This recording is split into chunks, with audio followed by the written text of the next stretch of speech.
Hello friends, आपका स्वागत है आपके अपने YouTube channel A to Z NCERT facts में। तो आज जो हमारा टॉपिक है वो थोड़ा और दिन से अलग है। आज हम लोग जो पढ़ने वाले हैं वो क्या है, तो वो है जो 12 क्लास का जो एग्ज़ाम जो होने वाला है 12th हिस्ट्री का। तो 12th हिस्ट्री का एग्ज़ाम जो आपका होने वाला है 28 फरवरी 2025 को। तो उसमें जो आपका ऑब्जेक्टिव क्वेश्चन आने वाले हैं वो ऑब्जेक्टिव क्वेश्चन आने वाले हैं 30। तो 30 क्वेश्चन के टारगेट के लिए हम लोग आज करने वाले हैं 30 क्वेश्चन हमारा जुट जाए उसके लिए 200 प्लस एमसीक्यू का सेट पूरे इतिहास किताब जो 12th क्लास का है उससे। तो इस चैनल में अभी आप बने रहिए वीडियो के अंत तक। वीडियो को आप लाइक करते चलिए और चलिए शुरू करते हैं हम लोग सेट वाइज। और ये सेट कहाँ से होने वाला है वो भी आपको बताएं। जो प्रोजेक्ट परख जो है आपका, जो कि झारखंड सरकार के द्वारा एक चलाया गया है, प्रोजेक्ट परख तैयारी उड़ान की, जो कि झारखंड सरकार में तैयारी को बेहतर और रिजल्ट को 100% करने का एक प्रयास है। उसमें आपका 5 सेट है और वो 5 सेट में आपका 30-30 का एक एक प्रश्न है। तो 30-30 सेट का एक एक है, एक एक आपका है। तो ऑब्जेक्टिव तो 30-25 आपका कितना हो गया, तो 150। तो वो तो हो गया 150। उसके साथ हम लोग करेंगे 2023 में जो सवाल आया हुआ था, जैसे 2023 वाला आपका 2025 में जुटने का चांस आपका बहुत ज़्यादा है, तो वो आपका 2023 का सवाल करेंगे। तो 150 और 40 क्वेश्चन, ये हमारा कितना हो जाएगा, तो ये हमारा हो जाएगा 190 प्रश्न पूरे। और हो सकता है कि हम लोग जो मॉडल सेट में जो आया था उसको भी हम लोग देख लें और ये 220 प्रश्न में हमारा सब के सब हमारा हो जाएगा। हमारा एग्जाम में सवाल पक्का है कि जुटेगा। तो चलिए शुरू करते हैं। जो हमारा पहला सेट है ये हमारा अभी हम लोग सेट 1 में हैं। तो सेट 1 का हम लोग अभी करेंगे कितने सवाल, तो सेट 1 का करेंगे अभी हम लोग पूरी सेट 1 का 30 प्रश्न। तो जो हमारा पहला सवाल है वो हम लोग देखें। आप सवाल को मिलाते जाए अपने आंसर अपने दिमाग से या फिर लिखते जाए और फिर चेक करते जाए कि आपका कितना सही है। तो कौन सा सेट में आपका कितना सही हो रहा है ये भी आप आजमा सकते हैं और चाहे तो आप केवल सीखते जा सकते हैं। तो चलिए शुरू करते हैं। तो जो पहला सवाल है, सिंधु घाटी सभ्यता का कौन सा स्थल मृतकों का टीला के रूप में विख्यात है। तो चन्हुदड़ो, मोहनजोदाड़ो, हड़प्पा या कालीबंगा। तो सिंधु घाटी सभ्यता का जो स्थल है जो मृतकों का टीला कहलाता है वो कौन सा है, तो वो आपका कहलाता है मोहनजोदाड़ो। तो मोहनजोदाड़ो को क्या कहते हैं, मृतकों का टीला कहा जाता है, ये आपको याद रखना है। दूसरा सवाल हमारा क्या कहता है, महात्मा बुद्ध का जन्म कहाँ हुआ था। बोधगया, लुम्बिनी, सारनाथ या कुशीनगर। तो ये जो सवाल है आपका महात्मा बुद्ध का जन्म, तो महात्मा बुद्ध का जन्म हुआ था कहाँ, तो महात्मा बुद्ध का जन्म हुआ है आपका लुम्बिनी में। ये आपको याद रखना है, महात्मा बुद्ध का जन्म कहाँ हुआ है, लुम्बिनी में। और महात्मा बुद्ध को ज्ञान की प्राप्ति हुई है बोधगया में। महात्मा गांधी की मृत्यु, ये महात्मा गांधी बोलते हैं, महात्मा बुद्ध की मृत्यु हुई है कुशीनगर में। और महात्मा बुद्ध, ये सारनाथ का जो स्तूप है ये महात्मा बुद्ध से ही संबंधित है। ये चारों जगह का अलग अलग काम है। अगला सवाल है, गुप्त राजवंश के किस शासक को भारत का नेपोलियन कहा जाता है। चंद्रगुप्त, समुद्रगुप्त, स्कंदगुप्त या कुमारगुप्त। तो गुप्त शासन में, गुप्त साम्राज्य में किस राजा को भारत का नेपोलियन कहा जाता है, तो इसका सही जवाब आपका हो जाएगा समुद्रगुप्त। समुद्रगुप्त को भारत का नेपोलियन कहा जाता है। अगला प्रश्न, अल बिरूनी किसके साथ भारत आया था। अल बिरूनी किसके साथ भारत आया था, महमूद गजनवी, मोहम्मद गौरी, मोहम्मद बिन कासिम या नादिर शाह। तो अल बिरूनी जो कि ख्वारिज्म से आया था वह किसके साथ भारत आया था, ये सवाल आपसे पूछा गया है। तो इसका सही जवाब जो आपका हो जाएगा वो हो जाएगा महमूद गजनवी के साथ, यानी क नंबर क, महमूद गजनवी के साथ कौन आया था, तो अल बिरूनी आया था। अगला प्रश्न आप देखें, जजिया कर क्या होता है, आर्थिक कर, धार्मिक कर, भूमि कर या शिक्षा कर। तो इसका जवाब क्या हो जाएगा वो हम लोग तलाश करते हैं। तो जो जजिया कर जो होता है एक प्रकार का धार्मिक कर होता है। जजिया कर क्या होता है, एक प्रकार का धार्मिक कर। ये कर लगाया जाता है अगर राजा मुस्लिम हो और प्रजा गैर मुस्लिम हो। तो इस कंडीशन में मुस्लिम राजा के द्वारा जो धार्मिक टैक्स लगाया जाता है गैर मुस्लिमों में उसे जजिया कर कहा जाता है। अगला प्रश्न जो है वो क्या कहता है वो हम लोग देखें, महाभारत में कितने प्रकार के विवाहों का उल्लेख किया गया है। तो महाभारत में 4, 6, 8 या 9। तो महाभारत में जो विवाह के प्रकार हैं वो कितने हैं, तो वो हैं हमारे 8 प्रकार। महाभारत में विवाहों के प्रकार 8 हैं। अगला प्रश्न हम लोग देखते हैं, निम्न में से कौन सबसे पहले भारत में स्वर्ण सिक्के जारी किए। मौर्य, हिंद यवन, हिंद यूनानी या कुषाण या गुप्त। ये सारे सवाल कितने इंपॉर्टेंट है आपको पता चल रहा होगा। तो जो स्वर्ण सिक्के जारी करने में जिनका नाम आता है पहले वो कौन है वो हम लोग देख लें। तो स्वर्ण सिक्के जारी करने में भारत में सबसे पहले अगर स्वर्ण सिक्का जारी किया है तो वे लोग हैं ऑप्शन नंबर ग, अर्थात कुषाण लोग। तो कुषाण राजा में सबसे महत्वपूर्ण राजा कनिष्क है, ये आपको याद रखना है। अगला सवाल कहता है कि अल बिरूनी ने किताबुल हिंद की रचना किस भाषा में की? अरबी में, फारसी में, उर्दू में या संस्कृत में? अल बिरूनी ने किताबुल हिंद की रचना किस भाषा में की? तो सही जवाब इसका क्या हो जाएगा क्वेश्चन नंबर 8 का? तो इसका सही जवाब है अरबी में। अल बिरूनी ने किताबुल हिंद की रचना किस भाषा में की? तो जवाब है अरबी। अल बिरूनी में 80 चैप्टर है। अल बिरूनी की रचना किसने की? अल बिरूनी नहीं, किताबुल हिंद की रचना किसने की, यह सवाल पूछता है। तो इसका जवाब होगा अल बिरूनी। अल बिरूनी किसके साथ आया था? ऊपर आप देख चुके, महमूद गजनवी के साथ। अगला प्रश्न जो है वो हम लोग देखें, विजयनगर साम्राज्य द्वारा असैनिक और सैनिक सेवा के लिए जो दिया जाने वाला भूमिदान था वो क्या कहलाता था? जागीर, बिष्ठी, इक्ता या अमरम? तो विजयनगर साम्राज्य में जो असैनिक और सैनिक सेवा के लिए जो जमीन दान में दिया जाता था उसको हम लोग जो कहते थे वो क्या है? तो वो जवाब आपको दिख रहा होगा ऑप्शन नंबर घ में, ये रहा आपका अमरम। तो इसका सही जवाब क्या हो जाएगा? अमरम। अगला प्रश्न हम लोग देखें, सवाल कहता है यहाँ आपका, ब्रिटिश ईस्ट इंडिया कंपनी की स्थापना कब हुई? 1600, 1605, 1610 या 1615? तो अंग्रेजों ने गुलाम हमें बनाया, तो अंग्रेज लोग किस कंपनी के मदद से हमें गुलाम बनाए, ये हम लोग को देखना है। तो ईस्ट इंडिया कंपनी का स्थापना जो है ईस्ट इंडिया कंपनी का कब हुआ है? तो आपके पास 4 ऑप्शन है। तो इसका सही जवाब क्या हो जाएगा? तो इसका सही जवाब जो आपका हो जाएगा वो आपका हो जाएगा कौन सा? तो 1600 ईस्वी में। ये आपको याद रखना है। अगला प्रश्न हम लोग देखें, सवाल है 1857 के विद्रोह के समय भारत का गवर्नर जनरल कौन था? वेलेस्ली, बेंटिक, डलहौजी या कैनिंग? तो 1857 के विद्रोह के समय भारत का जो गवर्नर जनरल था उसका नाम क्या था? तो उसका नाम था आपका कैनिंग। ये आपको याद रखना है। अगला प्रश्न देखिए, भारतीय राष्ट्रीय कांग्रेस के संस्थापक कौन थे? WC Banerjee, Gopal Krishna Gokhale, A O. Hume, Mahatma Gandhi? तो इसका जो सही जवाब है भारतीय राष्ट्रीय कांग्रेस के संस्थापक, तो स्थापना करने में जिनका नाम आता है उनको संस्थापक बोलते हैं। तो सही जवाब आपका दिया हुआ है ऑप्शन नंबर ग में, यानी ए.ओ. ह्यूम, जो कि एक ब्रिटिश रिटायर्ड ऑफिसर से, उन्होंने स्थापना किया है किसका? भारतीय राष्ट्रीय कांग्रेस का। अगला प्रश्न हमारा है, सिंधु घाटी सभ्यता का सबसे बड़ा शहर कौन सा था? हड़प्पा, मोहनजोदाड़ो, लोथल या कालीबंगा? तो ये सवाल काफी खास सवाल है। तो इसका सही जवाब क्या हो जाएगा? सिंधु घाटी सभ्यता का सबसे बड़ा शहर। तो इसका सही जवाब आपको दिख रहा होगा ऑप्शन ख में, जिसे हम लोग क्या बोलते हैं? तो जिसे हम लोग मोहनजोदड़ो का संज्ञा देते हैं। अब देखिए, सिंधु घाटी सभ्यता में जो शहर है उसमें हड़प्पा सबसे पहले खोजा गया। कब खोजा गया? 1921 में दयाराम साहनी के द्वारा। मोहनजोदाड़ो कब खोजा गया? 1922 में रखालदास बनर्जी के द्वारा। लोथल जो है गुजरात में स्थित है, इसको बोलते हैं पत्तन नगर, आपको याद रखना है। कालीबंगा जो है घग्घर नदी के किनारे है, इसमें कालीबंगा काले रंग की चूड़ियों के नाम से प्रसिद्ध है। ये आपका कहाँ स्थित है? तो ये आपका राजस्थान में स्थित है। तो ये सभी फैक्ट अगर आप याद रखें, कोई और सवाल भी आएगा तो आप बना सकते हैं। अगला प्रश्न देखना है हमें, सिंधु घाटी सभ्यता के निवासियों को किस धातु का ज्ञान नहीं था? सोना, चांदी, लोहा या तांबा? तो वे लोग आखिर कौन से धातु के बारे में जानते नहीं थे, ये आपको बताना है। सिंधु घाटी सभ्यता के लोगों को किस धातु के बारे में ज्ञान नहीं था? तो इसका जो सही जवाब जो हो सकता है वो आपका क्या है? तो उन्हें 14वां का जवाब आपका है, लोहा का ज्ञान उन्हें बिल्कुल भी नहीं था। तो इसका जवाब आपका क्या हो जाएगा? तो जवाब आपका हो जाएगा ग, उन्हें लोहा का ज्ञान नहीं था। अगले प्रश्न की ओर चलते हैं। सवाल है, महाजन पद कितने थे? महाजन पद कितने थे ये सवाल पूछा गया है। तो 12, 14, 16 या 18? तो आपको पता है महाजन पदों की संख्या 16 थी, इसीलिए जो इसका सही जवाब हो जाएगा क्या हो जाएगा? तो महाजन पदों की संख्या 16 थी।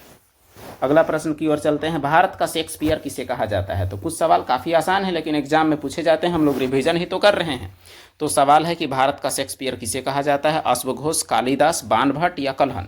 तो भारत का शेक्सपियर कहे जाने वाले जो कवि हैं उन्हें हम लोग क्या कहते हैं? तो कालिदास कहते हैं। आपको पता है कि कालिदास बहुत ही बेवकूफ़ किस्म के इंसान थे एक ज़माने में, लेकिन बाद में वो विवाह के बाद काफ़ी बदले और उसके बाद भारत का शेक्सपियर कहे जाने जैसा कवि बने। अगला सवाल जो हमारा क्वेश्चन नंबर है 17, प्राचीन भारत के अभिलेख लिखने की शुरुआत किस राजवंश ने की? अभिलेख क्या होता है? पत्थर में खुदे हुए, पत्थर में उकेर के जो लिखा जाता है, कुरेद के जो चीज़ें कुछ राजवंश से संबंधित, तो उसे अभिलेख कहते हैं। गुप्त, मौर्य, शुंग या नंद? तो किन लोगों ने अभिलेख का शुरुआत किया, ये सवाल आपसे पूछा गया है। तो इसका सही जवाब हो जाएगा मौर्य। आप अशोक का नाम सुने होंगे, जो अशोक जो थे वो मौर्य वंश के तीसरे राजा थे। मौर्य वंश के संस्थापक चंद्रगुप्त मौर्य आपको पता होगा। अगला सवाल, स्तूप का संबंध है, यहाँ में नहीं बल्कि है होना चाहिए। स्तूप का संबंध है जैन से, बौद्ध से, हिंदू से, सिख से। तो स्तूप जो होता है उसका संबंध किससे है ये आपको बताना है। तो स्तूप का संबंध बौद्ध धर्म से है। स्तूप क्या होता है, बौद्ध धर्म के संस्थापक गौतम बुद्ध के महापरिनिर्वाण के बाद उनकी अस्थियों को 8 अलग अलग स्थानों पर स्थापित किया गया और वहां पर अलग अलग जगह पर इमारतें बनाई गई और उसे ही क्या कहा गया, उसे ही स्तूप कहा गया। सबसे जो फेमस स्तूप जो आपका है वो क्या है, तो वो आपका सारनाथ का स्तूप है जो आपका एमपी में स्थित है। अगला प्रश्न, तो अगला देखिए, यहाँ आपका सांची स्तूप आपका, ऐसे सारनाथ आपका उत्तर प्रदेश में स्थित होगा, यूपी में नहीं। अगला सवाल देखिए, सांची मध्य प्रदेश के किस शहर में है, भोपाल, सागर या रायसेन या विदिशा। ये सवाल पूछता है। किस जिले में है ये भी सवाल पूछता है। तो इसका जो सही जवाब हो जाएगा सांची का, तो सांची स्तूप जो है वो आपका कहाँ है, तो वो आपका रायसेन जिला में है। ये रायसेन जिला कहाँ है, तो ये मध्य प्रदेश यानी एमपी में पड़ता है। अगला प्रश्न की ओर चलते हैं। विजयनगर साम्राज्य की स्थापना कब हुई, तो विजयनगर साम्राज्य की स्थापना से बात की गई है। तो विजयनगर साम्राज्य की स्थापना हरिहर और बुक्का नामक 2 भाइयों ने किया था। कब, तो कब यही आपसे पूछा गया है, 1206, 1236, 1565 या 1336। तो चलिए इस सवाल का जवाब तलाश करते हैं। तो इसका जो सही जवाब है क्वेश्चन नंबर 20 का, तो क्वेश्चन नंबर 20 जो है इसका स्थापना उन लोग किया था कब, तो 1336 ईस्वी में स्थापना किया था। कौन, तो हरिहर और बुक्का। और ये जो 1565 आपका दिया हुआ है ये क्या है वो हम लोग जाने। 1565 में विजयनगर साम्राज्य का अंत हुआ था और ये अंत हुआ था कौन सा लड़ाई से, तो वो लड़ाई का नाम था तालीकोटा का लड़ाई। ये आपको याद रखना है। उस दौरान विजयनगर का राजा कौन था, तो उसका नाम था रामा राय। ये भी आप याद रख सकते हैं अगर चाहें तो। अगला प्रश्न, गोपुरम क्या है। अगला प्रश्न है गोपुरम क्या है, भूराजस्व का एक प्रकार, गाय का प्रकार, मंदिर का मुख्य प्रवेश द्वार यानी गेट, या इनमें से कोई नहीं। तो गोपुरम क्या हो सकता है आपको जवाब बताना है। तो गोपुरम जो है क्वेश्चन नंबर 21, इसका सही जवाब जो आपका हो जाएगा वो क्या है, तो वो आपका मंदिर का प्रवेश द्वार है। जब आप मंदिर में प्रवेश करते हैं तो जहां पर उभरा हुआ भाग जो एक रहता है उसे हम लोग क्या बोलते हैं, मंदिर का मुख्य प्रवेश द्वार, उसे गोपुरम कहा जाता है, जो कि शंक्वाकार आकार का होता है। अगला सवाल देखिए, प्रसिद्ध विरूपाक्ष का मंदिर कहाँ स्थित है, पुरी, हम्पी, चिदम्बरम या तंजौर। तो ये विजयनगर से संबंधित है। तो विजयनगर वाला क्या होगा वो आपको गौर करना है। तो प्रसिद्ध हम्पी का जो विरूपाक्ष का जो मंदिर है वो कहाँ स्थित है, तो वो हम्पी में स्थित है। विरूपाक्ष का मंदिर कहाँ स्थित है, तो वो हम्पी में स्थित है। ये आपको याद रखना है। अगला प्रश्न देखिए, भक्ति आंदोलन को दक्षिण भारत से उत्तर भारत लेकर कौन आए, शंकरदेव, कबीर, रामानंद या रामानुजाचार्य। तो इसका सही जवाब क्या होगा आप भी अंदाज लगा लीजिए ताकि आप पता कर सकें कि इसका जवाब आपने क्या सोचा था। तो इसका सही जवाब है रामानंद। रामानंद ने दक्षिण भारत से उत्तर भारत भक्ति आंदोलन को लेके आया, यानी रामानंद के द्वारा लाया गया। अगला प्रश्न क्या है, खानका। खानका का अर्थ क्या होता है, आश्रम, गुरु, मुद्रा या शिष्य। तो ये सूफी आंदोलन से संबंधित एक सवाल है खानका। तो खानका का जो एक्चुअल अर्थ होता है वो होता है आपका आश्रम। खानका क्या होता है, जहां पर सूफी संत लोग बैठ के अपना उपदेश दिया करते थे उसे आश्रम कहा जाता है। और उसे खानका उर्दू में कहते हैं और उसे हिंदी में मठ या आश्रम कहते हैं। दोनों बात आपका एक ही है। अगला प्रश्न, दामिने कोह को क्या कहा जाता है, यानी दामिने कोह आखिर कौन सा क्षेत्र है, कोल क्षेत्र, पहाड़िया क्षेत्र, कोल्हान क्षेत्र की संथाल परगना क्षेत्र। तो दामिने कोह कौन सा इलाका है, यही आपसे सवाल है। तो इसका जवाब आप गेस भी करें कि क्या हो सकता है। तो इसका जवाब क्या है, संथाल परगना क्षेत्र। ये आपका झारखंड के संथाल परगना क्षेत्र से संबंधित है दामिने कोह। अगला प्रश्न, दांडी किस राज्य में स्थित है। तो ये 26वां सवाल, दांडी मार्च आपने सुना होगा। दांडी मार्च जो कि 1930 में महात्मा गांधी के द्वारा 78 अनुयायियों के साथ 385 किलोमीटर यानी 240 मील की यात्रा, जो कि 24 दिनों की यात्रा थी, वो की गई कब, 1930 में। और नमक बनाकर सविनय अवज्ञा आंदोलन का शुरुआत किया गया, वही था दांडी। तो दांडी किस राज्य में स्थित है, ऑप्शन आपके पास क्या क्या है, बिहार, उत्तर प्रदेश, गुजरात या महाराष्ट्र। तो आपको बात की बातों में बता दिया गया कि दांडी कहाँ है। तो दांडी आपका गुजरात में स्थित है, ये आपको याद रखना है। अगला प्रश्न, भारत के संविधान सभा के अस्थायी अध्यक्ष कौन थे। यहाँ अस्थायी वर्ड आपसे पूछा है, ये आप दिमाग में रखेंगे। भारतीय संविधान सभा के अस्थायी अध्यक्ष सुभाष चंद्र बोस, राजेंद्र प्रसाद, महात्मा गांधी या इनमें से कोई नहीं। देखिए संविधान का जो संविधान के बारे में थोड़ा सा आप पहले देख लीजिए, इसका जवाब पहले हम लोग देख लेते हैं उसके बाद। तो इसका जवाब हो जाएगा अस्थायी अध्यक्ष में डॉक्टर राजेंद्र प्रसाद, ये आपको याद रखना है। अब इसकी कहानी क्या है ये आप थोड़ा सा समझने का प्रयास कीजिए। हमारा संविधान जो 1946 में संविधान सभा बना, तो 9 दिसंबर को संविधान का पहला मीटिंग हुआ। उसमें डॉक्टर सच्चिदानंद सिन्हा जो अस्थायी चुने गए, सच्चिदानंद सिन्हा जो चुने गए अस्थायी अध्यक्ष। लेकिन 11 दिसंबर 1946 को doctor Rajendra Prasad permanent member यानी अस्थायी अध्यक्ष के रूप में चुने गए। आपसे वही सवाल पूछा गया था। यहाँ अस्थायी भी पूछता है, आपको याद रखना है। अगर आपसे अस्थायी पूछे तो आपका जवाब क्या होगा? डॉक्टर सच्चिदानंद सिन्हा आपका जवाब होगा। ये सवाल काफ़ी इंपॉर्टेंट है, आने वाले सेट में हमारा जरूर आएगा। अगला प्रश्न देखें। सवाल है, महात्मा गांधी दक्षिण अफ्रीका से भारत कब आए? 1912, 1913, 1914, 1915। ये तो बहुत बजा हुआ सवाल है, तो इसका जो सही जवाब जो हो जाएगा वो क्या है? 1915। इसमें एक चीज़ आपको और भी याद रखना है कि 1915 का वह डेट 9 जनवरी 1915 को महात्मा गांधी दक्षिण अफ्रीका से भारत लौटे। इसीलिए इस दिवस को अभी भी भारत में प्रवासी भारतीय दिवस मनाया जाता है। प्रवासी भारतीय दिवस कब मनाया जाता है? 9 जनवरी को अब भी मनाया जाता है। अगला प्रश्न, हरिसेन की प्रयाग प्रशस्ति संबंधित है समुद्रगुप्त से, रामगुप्त से, स्कंदगुप्त से या चंद्रगुप्त से? तो ये है आपके सामने सवाल। तो इसका जवाब क्या होगा वो हम लोग देखें। हरिसेन की प्रयाग प्रशस्ति किससे संबंधित है? तो यह तो आपका गुप्त साम्राज्य में चला गया, चारों आपका गुप्त में है, तो इसका सही जवाब हरिसेन का प्रयाग प्रशस्ति जो है ये समुद्रगुप्त से संबंधित है। ये चीज आपको याद रखना है, किससे संबंधित है? तो समुद्रगुप्त से संबंधित है। अगला प्रश्न देखिए, रैयतवाड़ी व्यवस्था किसने लागू किया? Cornwallis, Hector Munro, Thomas Munro या एल्फिंस्टन? यहाँ रैयतवाड़ी व्यवस्था के बारे में आपसे पूछी गई है, तो इसका जो सही जवाब जो हो जाएगा वो आपका है ग, यानी टॉमस मुनरो ने रैयतवाड़ी व्यवस्था शुरू किया। अगर आपसे पूछा जाता एक सवाल और इस्तमारी बंदोबस्ती, तो वो होता आपका लॉर्ड कार्नवालिस, आपको याद रखना है। तो ये हो गया आपका पहला सेट। तो पहला सेट जो आपका ऑब्जेक्टिव का कंप्लीट है। अब हम लोग चलते हैं दूसरे सेट की ओर, और दूसरा सेट में फिर करेंगे हम लोग 30 प्रश्न। तो ये रहा आपका सेट 2 का प्रश्न। तो जो मॉडल सेट 2 है इसमें आपका फिर से हम लोग करने वाले हैं कितने प्रश्न? तो 30 प्रश्न। तो चलिए 30 प्रश्न हम लोग शुरू करते हैं। यहाँ आपका दिया हुआ है 30 प्रश्न ऑब्जेक्टिव का। तो जो पहला सवाल है वो क्या है वो हम लोग देखें, जो कि हड़प्पा सभ्यता से संबंधित लग रहा है। जुते हुए खेत का प्रमाण कहाँ से मिला है? चन्हुदड़ो, कालीबंगा, राखीगढ़ी या मोहनजोदाड़ो? था ऐसे सवाल भी आपसे पूछ लिए जाते हैं। तो इसका जो सही जवाब है, जुते हुए खेत का जो प्रमाण है वो कहाँ मिला है? कालीबंगा। कालीबंगा का अर्थ होता है काले रंग की चूड़ियाँ, और कालीबंगा कहाँ स्थित है? राजस्थान में स्थित है। अगला सवाल, 1857 की क्रांति कब शुरू हुई? 10 मई, 13 मई, 18 मई, 26 मई? तो ये सभी सवाल कितने महत्वपूर्ण है ये आपको नजर आ रहा होगा। ये डू का जवाब आपका हो जाएगा 10 मई। 1857 की क्रांति कब शुरू हुई? तो ये शुरू हुई 10 मई 1857 को। अगला प्रश्न की ओर चलते हैं। सवाल है, इब्न बतूता कहाँ का निवासी था? तो इब्न बतूता कहाँ का निवासी था पूछा गया है। काबुल, यूनान, चीन या मोरक्को? तो चलिए इब्न बतूता का जवाब जान लेते हैं। इब्न बतूता कहाँ का निवासी था? तो ये व्यक्ति मोरक्को का निवासी था। और कब आया था वो भी देख लें। ये व्यक्ति आया था 1333 ईस्वी में। कहाँ से? तो मोरक्को से। और इसने जो किताब लिखा था उसका नाम है रहला। ये तीनों चीज़ अगर आप इब्न बतूता के बारे में जानते हैं तो इब्न बतूता सवाल आपका कभी नहीं छूटेगा। अगला प्रश्न, बाबरनामा किसकी आत्मकथा है? अकबर, हुमायूं, बाबर या औरंगजेब? तो देखिए जैसा कि नाम से हाजिर है ये जवाब आपका बाबर होना चाहिए। तो इसका सही जवाब बिल्कुल बाबर है, इसमें कोई दो राय नहीं है। बाबरनामा किसकी आत्मकथा है? तो वो बाबर की आत्मकथा है। अगला प्रश्न देखिए, दामिने कोह, यानी फिर से सवाल में दोहराओ यानी इंपॉर्टेंट। तो दामिने कोह क्या है? संथालों का मुख्य निवास स्थान, एक गांव का नाम, जमींदारों की भूमि? इनमें से कोई नहीं, बस ऑप्शन अलग सवाल वही।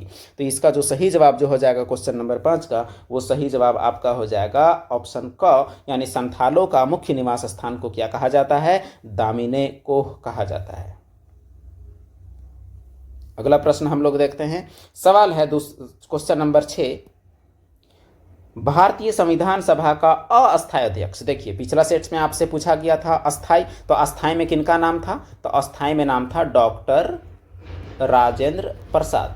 अब आपसे पूछा जा रहा है अस्थायी अध्यक्ष, तो महात्मा गांधी, सच्चिदानंद सिन्हा, राजेंद्र प्रसाद या के एस मुंशी? तो इसका सही जवाब तो आपको अंदाजा लग गया कि डॉक्टर राजेंद्र प्रसाद तो आपके थे कैसे? तो अस्थायी।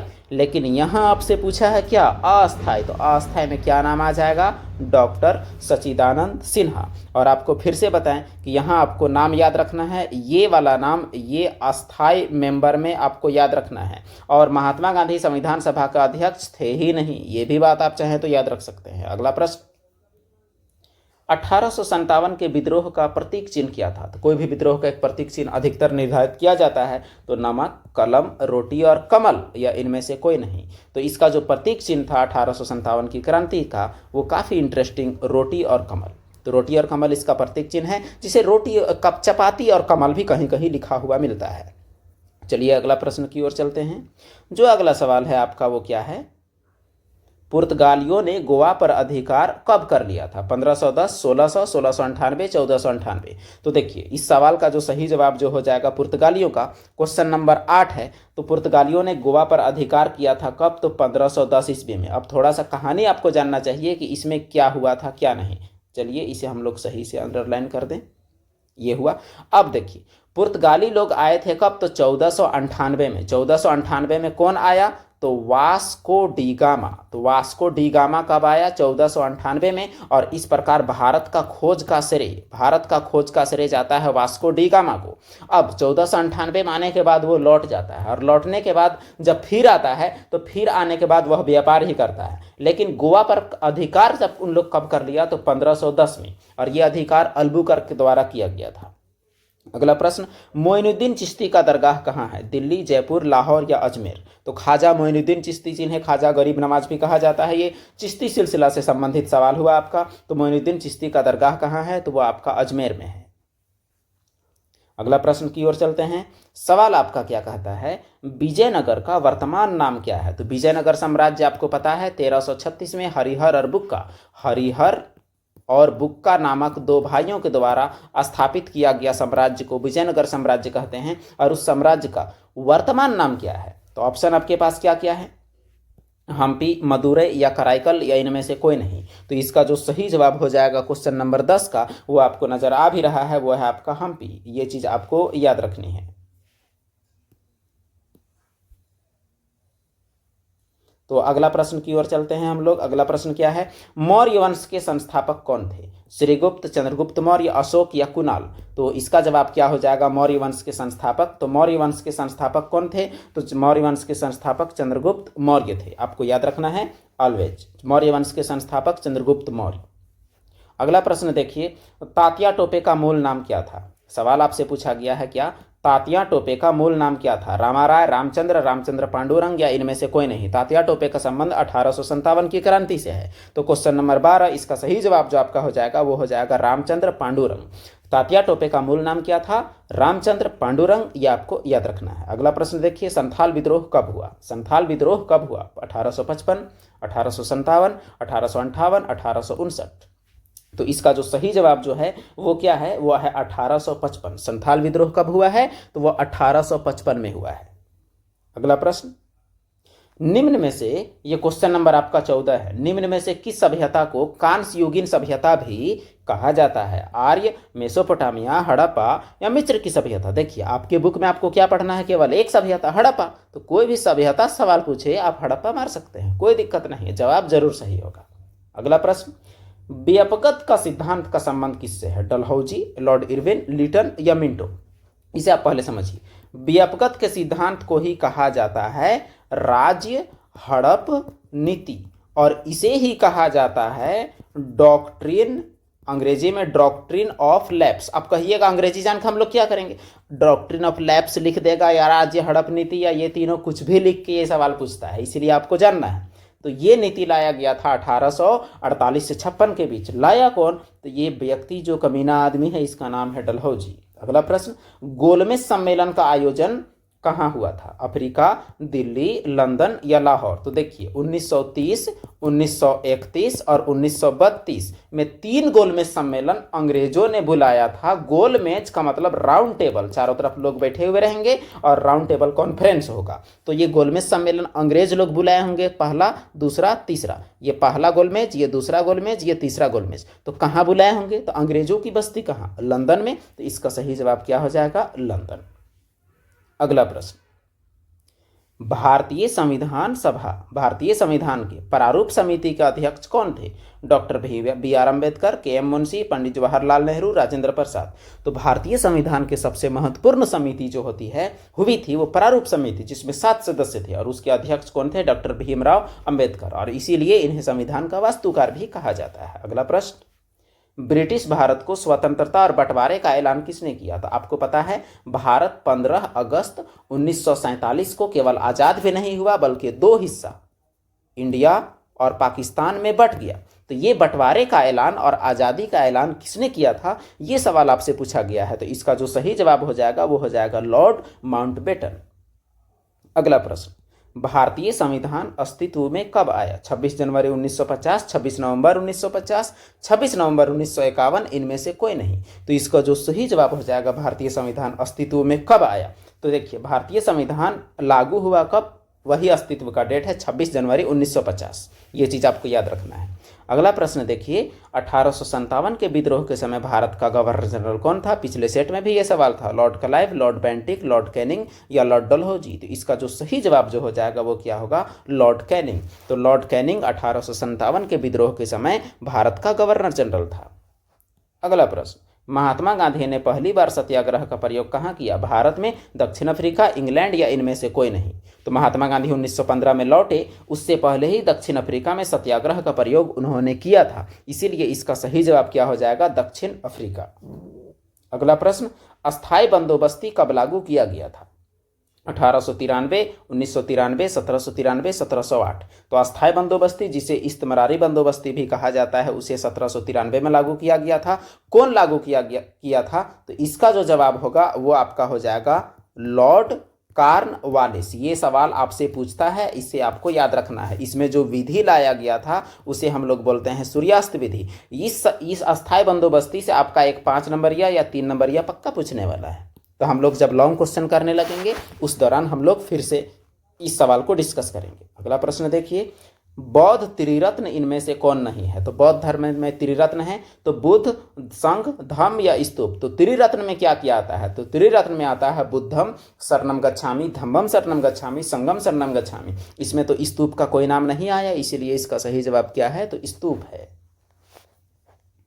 अगला प्रश्न, भारतीय पुरातात्विक विभाग का जनक किसे कहा जाता है? भारतीय पुरातात्विक विभाग का जनक किसे कहा जाता है? Alexander Cunningham, John Marshall, Dayaram Sahni या जेम्स प्रिंसेप। तो भारत में पुरातात्विक विभाग क्या होता है? जो जमीन को कोड़ काट के इतिहास का पता लगाता है, उसे ही हम लोग कहते हैं पुरातात्विक विभाग। पुरातात्विक विभाग का जनक कौन है, ये सवाल आपसे पूछा गया है। तो इसका जो सही जवाब है ऑप्शन क। ये ऑप्शन क में कौन व्यक्ति हैं? तो अलेक्जेंडर कनिंघम इसका सही आंसर है। अगला प्रश्न, विजयनगर साम्राज्य की स्थापना कब हुई? विजयनगर राज्य की स्थापना कब हुई? 1336, 1993, 1793, 1708। तो ये सवाल कई बार डिस्कस किया गया है कि विजयनगर साम्राज्य की स्थापना 1336 ईस्वी में हरिहर और बुक्का नामक दो भाइयों के द्वारा कौन कौन सा नदी? एक तुंगभद्रा और एक कृष्णा, इन दोनों नदियों के बीच में इसका स्थापना किया गया। कहाँ स्थित है वर्तमान? तो कर्नाटक। इनमें से कोई भी सवाल आपसे पूछ सकता है। तो इसका सही जवाब क्या हो जाएगा? 1336 ईस्वी। अगला प्रश्न, अमुक्तमाल्यद के रचयिता कौन? देवराय वन, कृष्णदेव राय, रामा राय, इनमें से कोई नहीं। तो इसका जो सही जवाब है वो क्या है? कृष्णदेव राय। आप कहानी सुनिए। बात यह है कि जो विजयनगर साम्राज्य जिसका स्थापना 1336 में हरिहर और बुक्का के द्वारा कृष्णा तुंगभद्रा के बीच में हुआ, इसका सबसे फेमस राजा का नाम क्या है? तो वो राजा है कृष्णदेव राय। कृष्णदेव राय एक किताब लिखा, इसका नाम था अमुक्तमाल्यद। कौन भाषा में लिखा? तो तमिल भाषा में लिखा। और कृष्णदेव राय के दरबार में जो 8 कवि जो रहते थे उन्हें क्या कहा जाता था? ये सवाल भी पूछता है। तो उन्हें कहा जाता था अष्टदिग्गज। ये आपको याद रखना है। अगला प्रश्न सवाल है, खालसा पंथ की स्थापना किसने किया? कबीर, गुरु नानक, गुरु गोविंद या इनमें से कोई नहीं। तो इसका सही जवाब क्या हो जाएगा? तो सही जवाब खालसा पंथ, गुरु गोविंद सिंह। अब कहानी सुनिए। बात यह है कि जो सिख धर्म जो है, सिख धर्म में जो गुरु जो हुए वो कितने हुए? तो 10 हुए। अब 10 में जो पहला गुरु का नाम है क्या? तो गुरु नानक। उसके बाद 10वां गुरु का नाम क्या है? तो नाम है इनका गुरु गोविंद सिंह। ये आपको याद रखना है। तो ये 10 गुरु हुए, पहला और आखिरी। और गुरु गोविंद सिंह ने कौन सा पंथ का स्थापना किया? तो खालसा पंथ का स्थापना किया। अगला प्रश्न सवाल है, वास्को डी गामा सर्वप्रथम 1498 में भारत आया। भारत का खोज किया, आपको पता है। तो किस बंदरगाह पर पहुंचा? कालीकट, तूतीकोरिन, कोचीन या मुंबई? तो देखिए भारत का नक्शा कुछ इस प्रकार से नीचे है। यहाँ पर श्रीलंका आपका हो जाएगा, यहाँ पर आपका गोवा का इलाका पड़ता है और वही केरल के मालाबार तट यानी गोवा के तट में एक बंदरगाह है जिसे बोलते हैं कालीकट। तो सबसे पहले वो व्यक्ति उतरा कहाँ? तो वो व्यक्ति उतरा था कालीकट तट में। तो ये सवाल आपसे कई बार पूछा जा चुका है एग्जामिनेशंस में, आपके लिए काफ़ी इंपॉर्टेंट है। अगला सवाल देखिए, चौरा चोरी घटना कब हुई? यहाँ सारे सवाल इंपॉर्टेंट है, आपको याद रखना है। 1921, 1922, 1923 या 1924? तो इसका जो सही जवाब जो हो जाएगा वो क्या होगा? तो वो हो जाएगा 1922। अब इसमें आपको डिटेल जानने की ज़रूरत है। देखिए आपका जो 1 अगस्त 1920 को महात्मा गांधी शुरू करते हैं एक आंदोलन, इस आंदोलन का नाम होता है असहयोग आंदोलन। लेकिन 5 फरवरी 1922 को गोरखपुर जिले में 22 पुलिस वालों को थाना समेत जला दिया लोगों ने, और इसे ही कहा जाता है क्या? चौरा चोरी घटना। और इसी घटना के 6 दिन बाद 11 फरवरी 1922 को महात्मा गांधी ये आंदोलन को वापस ले लेते हैं, इस घटना की जिम्मेवारी लेते हुए, और इस घटना की वजह से 6 साल का उनको जेल भी होता है। यही घटना को चौरा चोरी कांड कहा जाता है। अगला प्रश्न, विजयनगर के संरक्षक देवता कौन थे? यानी विजयनगर में किस देवता की पूजा सबसे अधिक की जाती थी? तिरुपति, विट्ठल, विरूपाक्ष या इनमें से कोई नहीं? तो इसका सही जवाब क्या हो जाएगा? विजयनगर के मुख्य देवता। तो इसका सही जवाब हो जाएगा विरूपाक्ष, आपको याद रखना है। तो ये रहा आपका कितना सवाल? तो इसमें आपके हो गए अभी 30-30 60 प्रश्न। तो चलिए बढ़ते हैं अगले सेट की ओर। तो ये है आपका सेट 3। तो सेट 3 में भी हम लोग कुल करने वाले हैं कितने प्रश्न? तो कुल हम लोग पढ़ने वाले हैं 30 प्रश्न। तो चलिए 30 प्रश्न का हमारा पहला सवाल हम लोग देखते हैं। तो जो हमारा पहला सवाल है वो क्या है? निम्न में से कौन सा स्थल भोगवा नदी के तट पर नहीं है? हड़प्पा, मोहनजोदाड़ो, मोहनजोदाड़ो। अच्छा 2 मोहनजोदाड़ो है, तट पर है बोलता है कालीबंगा। तो जो भोगवा नदी के तट पर जो स्थित है वो जगह कौन सा है, ये आपसे पूछा गया है। तो भोगवा नदी के तट पर, देखिए ये सवाल ऑप्शन आपका थोड़ा सा गलत दिया हुआ है, इसे हम लोग करेक्ट करके आपको बताते हैं। सवाल आपका बिल्कुल सही है। भोगवा नदी के तट पर जो स्थित है, यहाँ आपका चारों में से कोई ऑप्शन में आपका नहीं है, इसीलिए आप ऑप्शन में नहीं बल्कि आपके लिए आंसर हम लोग लिख दे रहे हैं, उसे आप देखिएगा। भोगवा नदी के तट पर जो स्थित है वो आपका, 1 मिनट, उस जगह का नाम है लोथल। तो लोथल जो कि गुजरात में है वो कहाँ स्थित है? तो भोगवा नदी के तट पर है, इसे आप याद रखेंगे। और कालीबंगा जो आपका है वो घग्घर नदी के किनारे है। मोहनजोदाड़ो जो है वो आपका सिंधु नदी के किनारे, और हड़प्पा जो है वो रावी नदी के किनारे। तो मोहनजोदाड़ो कौन नदी के किनारे? आपको याद रखना है सिंधु, और हड़प्पा कौन नदी के किनारे? रावी। तो चलिए बढ़ते हैं अगले प्रश्न की ओर। पहला सवाल कोई बात नहीं, हम लोग जवाब तो सही पकड़ ही लिए हैं। हड़प्पा सभ्यता की खोज का जनक किसे माना जाता है? कनिंघम, रखालदास बनर्जी, दयाराम साहनी या लाल आयंगर? तो हड़प्पा सभ्यता का खोज का श्रेय किसे माना जाता है, ये आपको जवाब देना है। तो इसका जो सही जवाब जो आपका हो जाएगा वो क्वेश्चन नंबर 2 का सही जवाब है दयाराम साहनी। हड़प्पा सभ्यता का खोज किसने किया है? तो इसका सही जवाब है दयाराम साहनी के द्वारा हड़प्पा सभ्यता का खोज किया गया है। इसमें आप कहानी सुनिए। बात यह है कि हड़प्पा सभ्यता खोज 1921 में दयाराम साहनी किया, रखालदास बनर्जी ने 1922 में मोहनजोदाड़ो का खोज किया। अगला सवाल तीसरा, सिंधु घाटी सभ्यता का एकमात्र बंदरगाह स्थल कौन सा है? हड़प्पा, लोथल, मोहनजोदाड़ो या कालीगंगा? तो इसका जो सही जवाब जो हो जाएगा, हड़प्पा सभ्यता का एकमात्र बंदरगाह स्थल वो आपका क्या है? तो वो आपका लोथल है। अगला सवाल, बौद्ध साहित्य के अनुसार महाजन पदों की संख्या कितनी थी? सवाल में दोहराव है लेकिन सवाल पूछने का तरीका थोड़ा अलग है। तो महाजन पदों की कुल संख्या कितनी थी? 13, 14, 15 या 16? तो ये सवाल आपके लिए बहुत इजी। सवाल का जवाब क्या है? तो 16, महाजन पद 16 थे। अगला सवाल, अशोक के अभिलेख को सर्वप्रथम किसने पढ़ा था? अशोक के अभिलेख को सर्वप्रथम किसने पढ़ा? John martial, James Prinsep, Cunningham या मैंके? तो इसका सही जवाब क्या हो जाएगा? जेम्स प्रिंसेप ने 1837 में पहली बार अशोक के अभिलेख को पढ़ने का काम किया, और तब से ही अशोक के अभिलेख का मतलब बाकी लोगों को, बाकी इतिहासकारों को पता चला। अगला सवाल, निम्न में से कौन सी रचना मेगास्थनीज का है? मृच्छकटिकम, चरक संहिता, इंडिका या रेहला? तो तो इसमें क्या होगा सही जवाब? तो सही जवाब आपका हो जाएगा इंडिका। लेकिन सब जवाब टाइम है आपको डिटेल जानने का। देखिए, आपको पता है कि एक मौर्य वंश हुआ करता था, तो मौर्य वंश के संस्थापक कौन थे? तो मौर्य वंश के संस्थापक थे चंद्रगुप्त मौर्य। जो वही चीज़ें आपको बताया जाएगा जो एग्जाम में पूछा जाता है।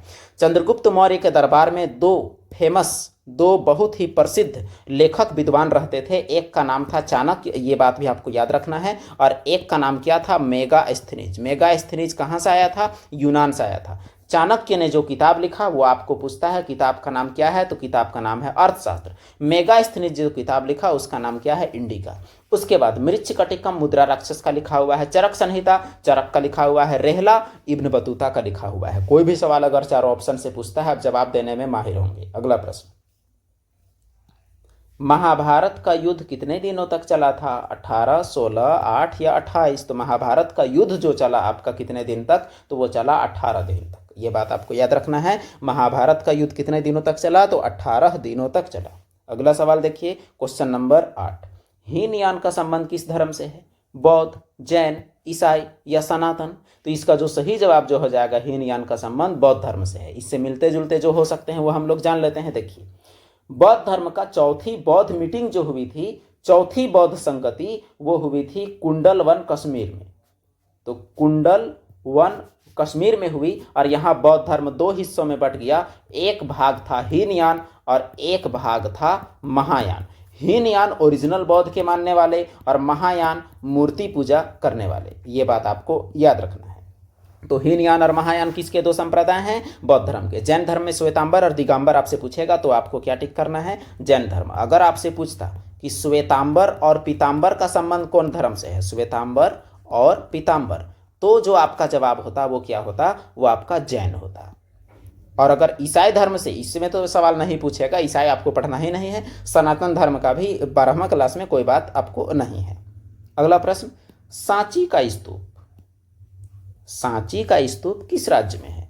आंध्र प्रदेश, उत्तर प्रदेश, बिहार या मध्य प्रदेश? तो इसका जो सही जवाब हो जाएगा क्वेश्चन नंबर 8 का, वो जवाब है आपका सांची का स्तूप, वो आपका स्थित है मध्य प्रदेश में। आपको पता है कि गौतम बुद्ध के महापरिनिर्वाण के बाद जो हुआ था कब? तो 483 BC में, 483 में पैदा हुए, 383 में इनका देहांत होता है। 383, एक मिनट, ये पैदा हुए 563 BC में, और 483 में जो इनका महापरिनिर्वाण होता है, महापरिनिर्वाण के बाद इनकी अस्थियों को 8 अलग अलग जगहों में बांटा जाता है, और उसी को हम लोग क्या कहते हैं? स्तूप कहते हैं। तो वो स्तूप में जो सांची स्तूप है उसका जगह कहाँ है? तो वो आपका मध्य प्रदेश में स्थित है।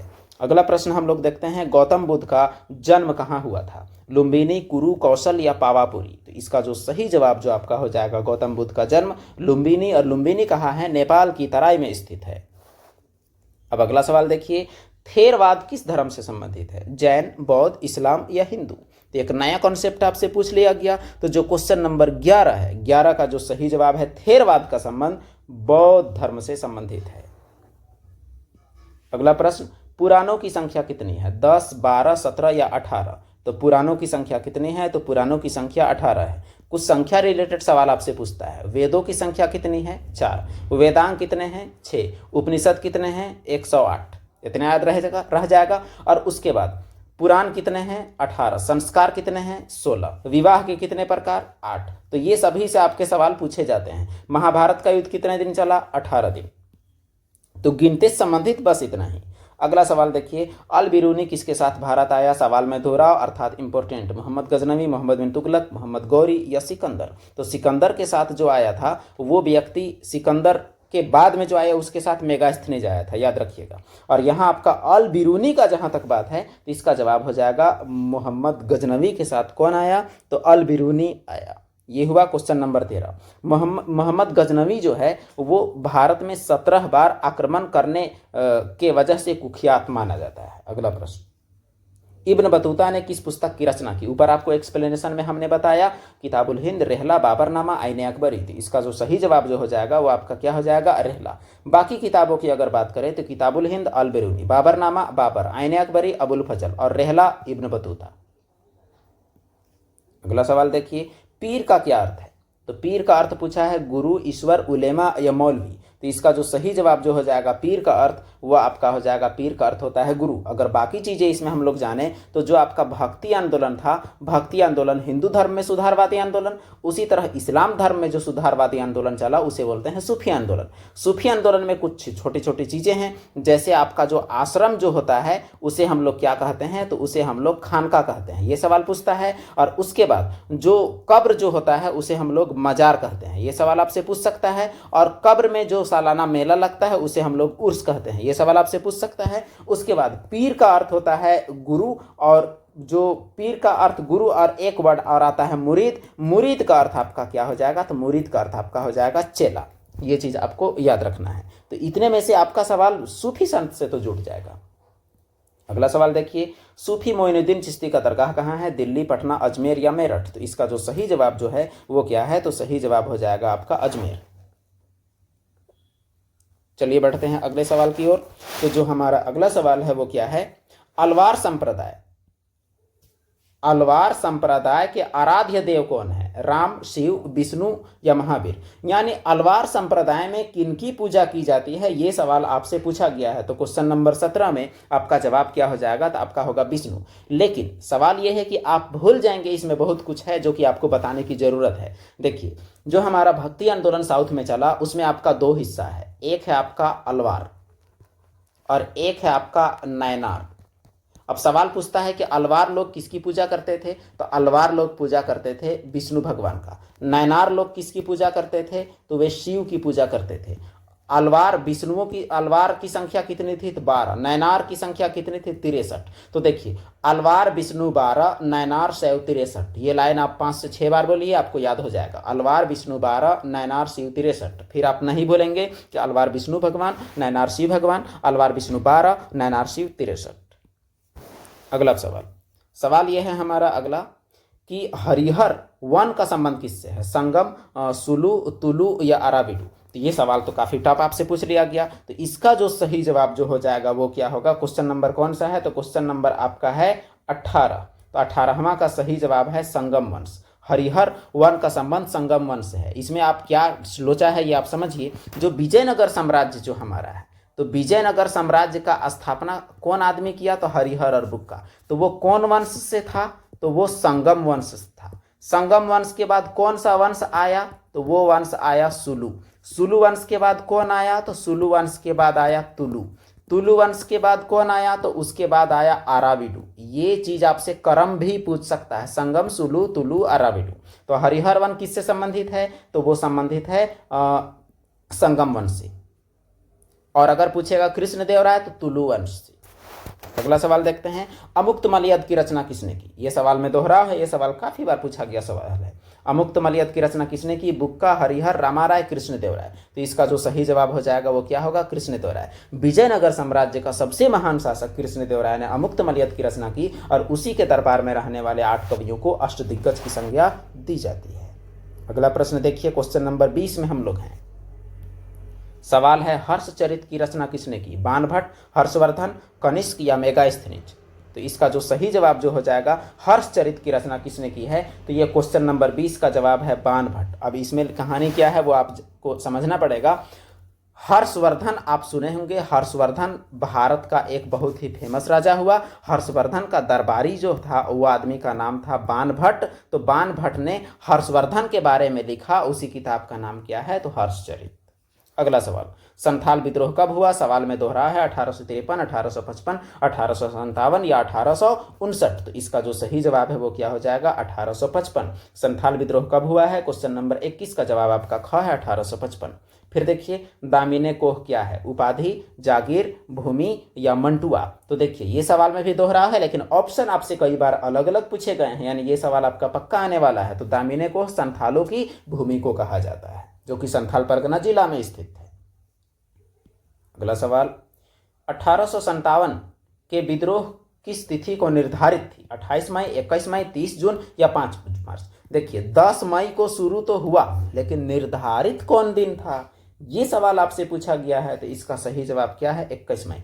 21 मई को निर्धारित था लेकिन शुरू हो गया कब, तो 10 मई को ही। और यही कारण है कि यह विद्रोह असफल रहा और अंग्रेज को भगा नहीं पाए हम लोग। अगला सवाल, सहायक संधि किसने शुरू किया? Robert Clive, Dalhousie, Warren Hasting या वेलेजली? तो इसका जो सही जवाब है लॉर्ड वेलेजली। आप जानते हैं सहायक संधि 1798 में लॉर्ड वेलेजली ने सहायक संधि नाम का एक नियम लाया। इस नियम के तहत जो भी भारत का राजा होता था उसे अंग्रेजों का साथ देना पड़ता था। साथ दे के अगर साथ नहीं देता तो अंग्रेज हमला कर देते थे। इसे ही सहायक संधि कहा जाता है।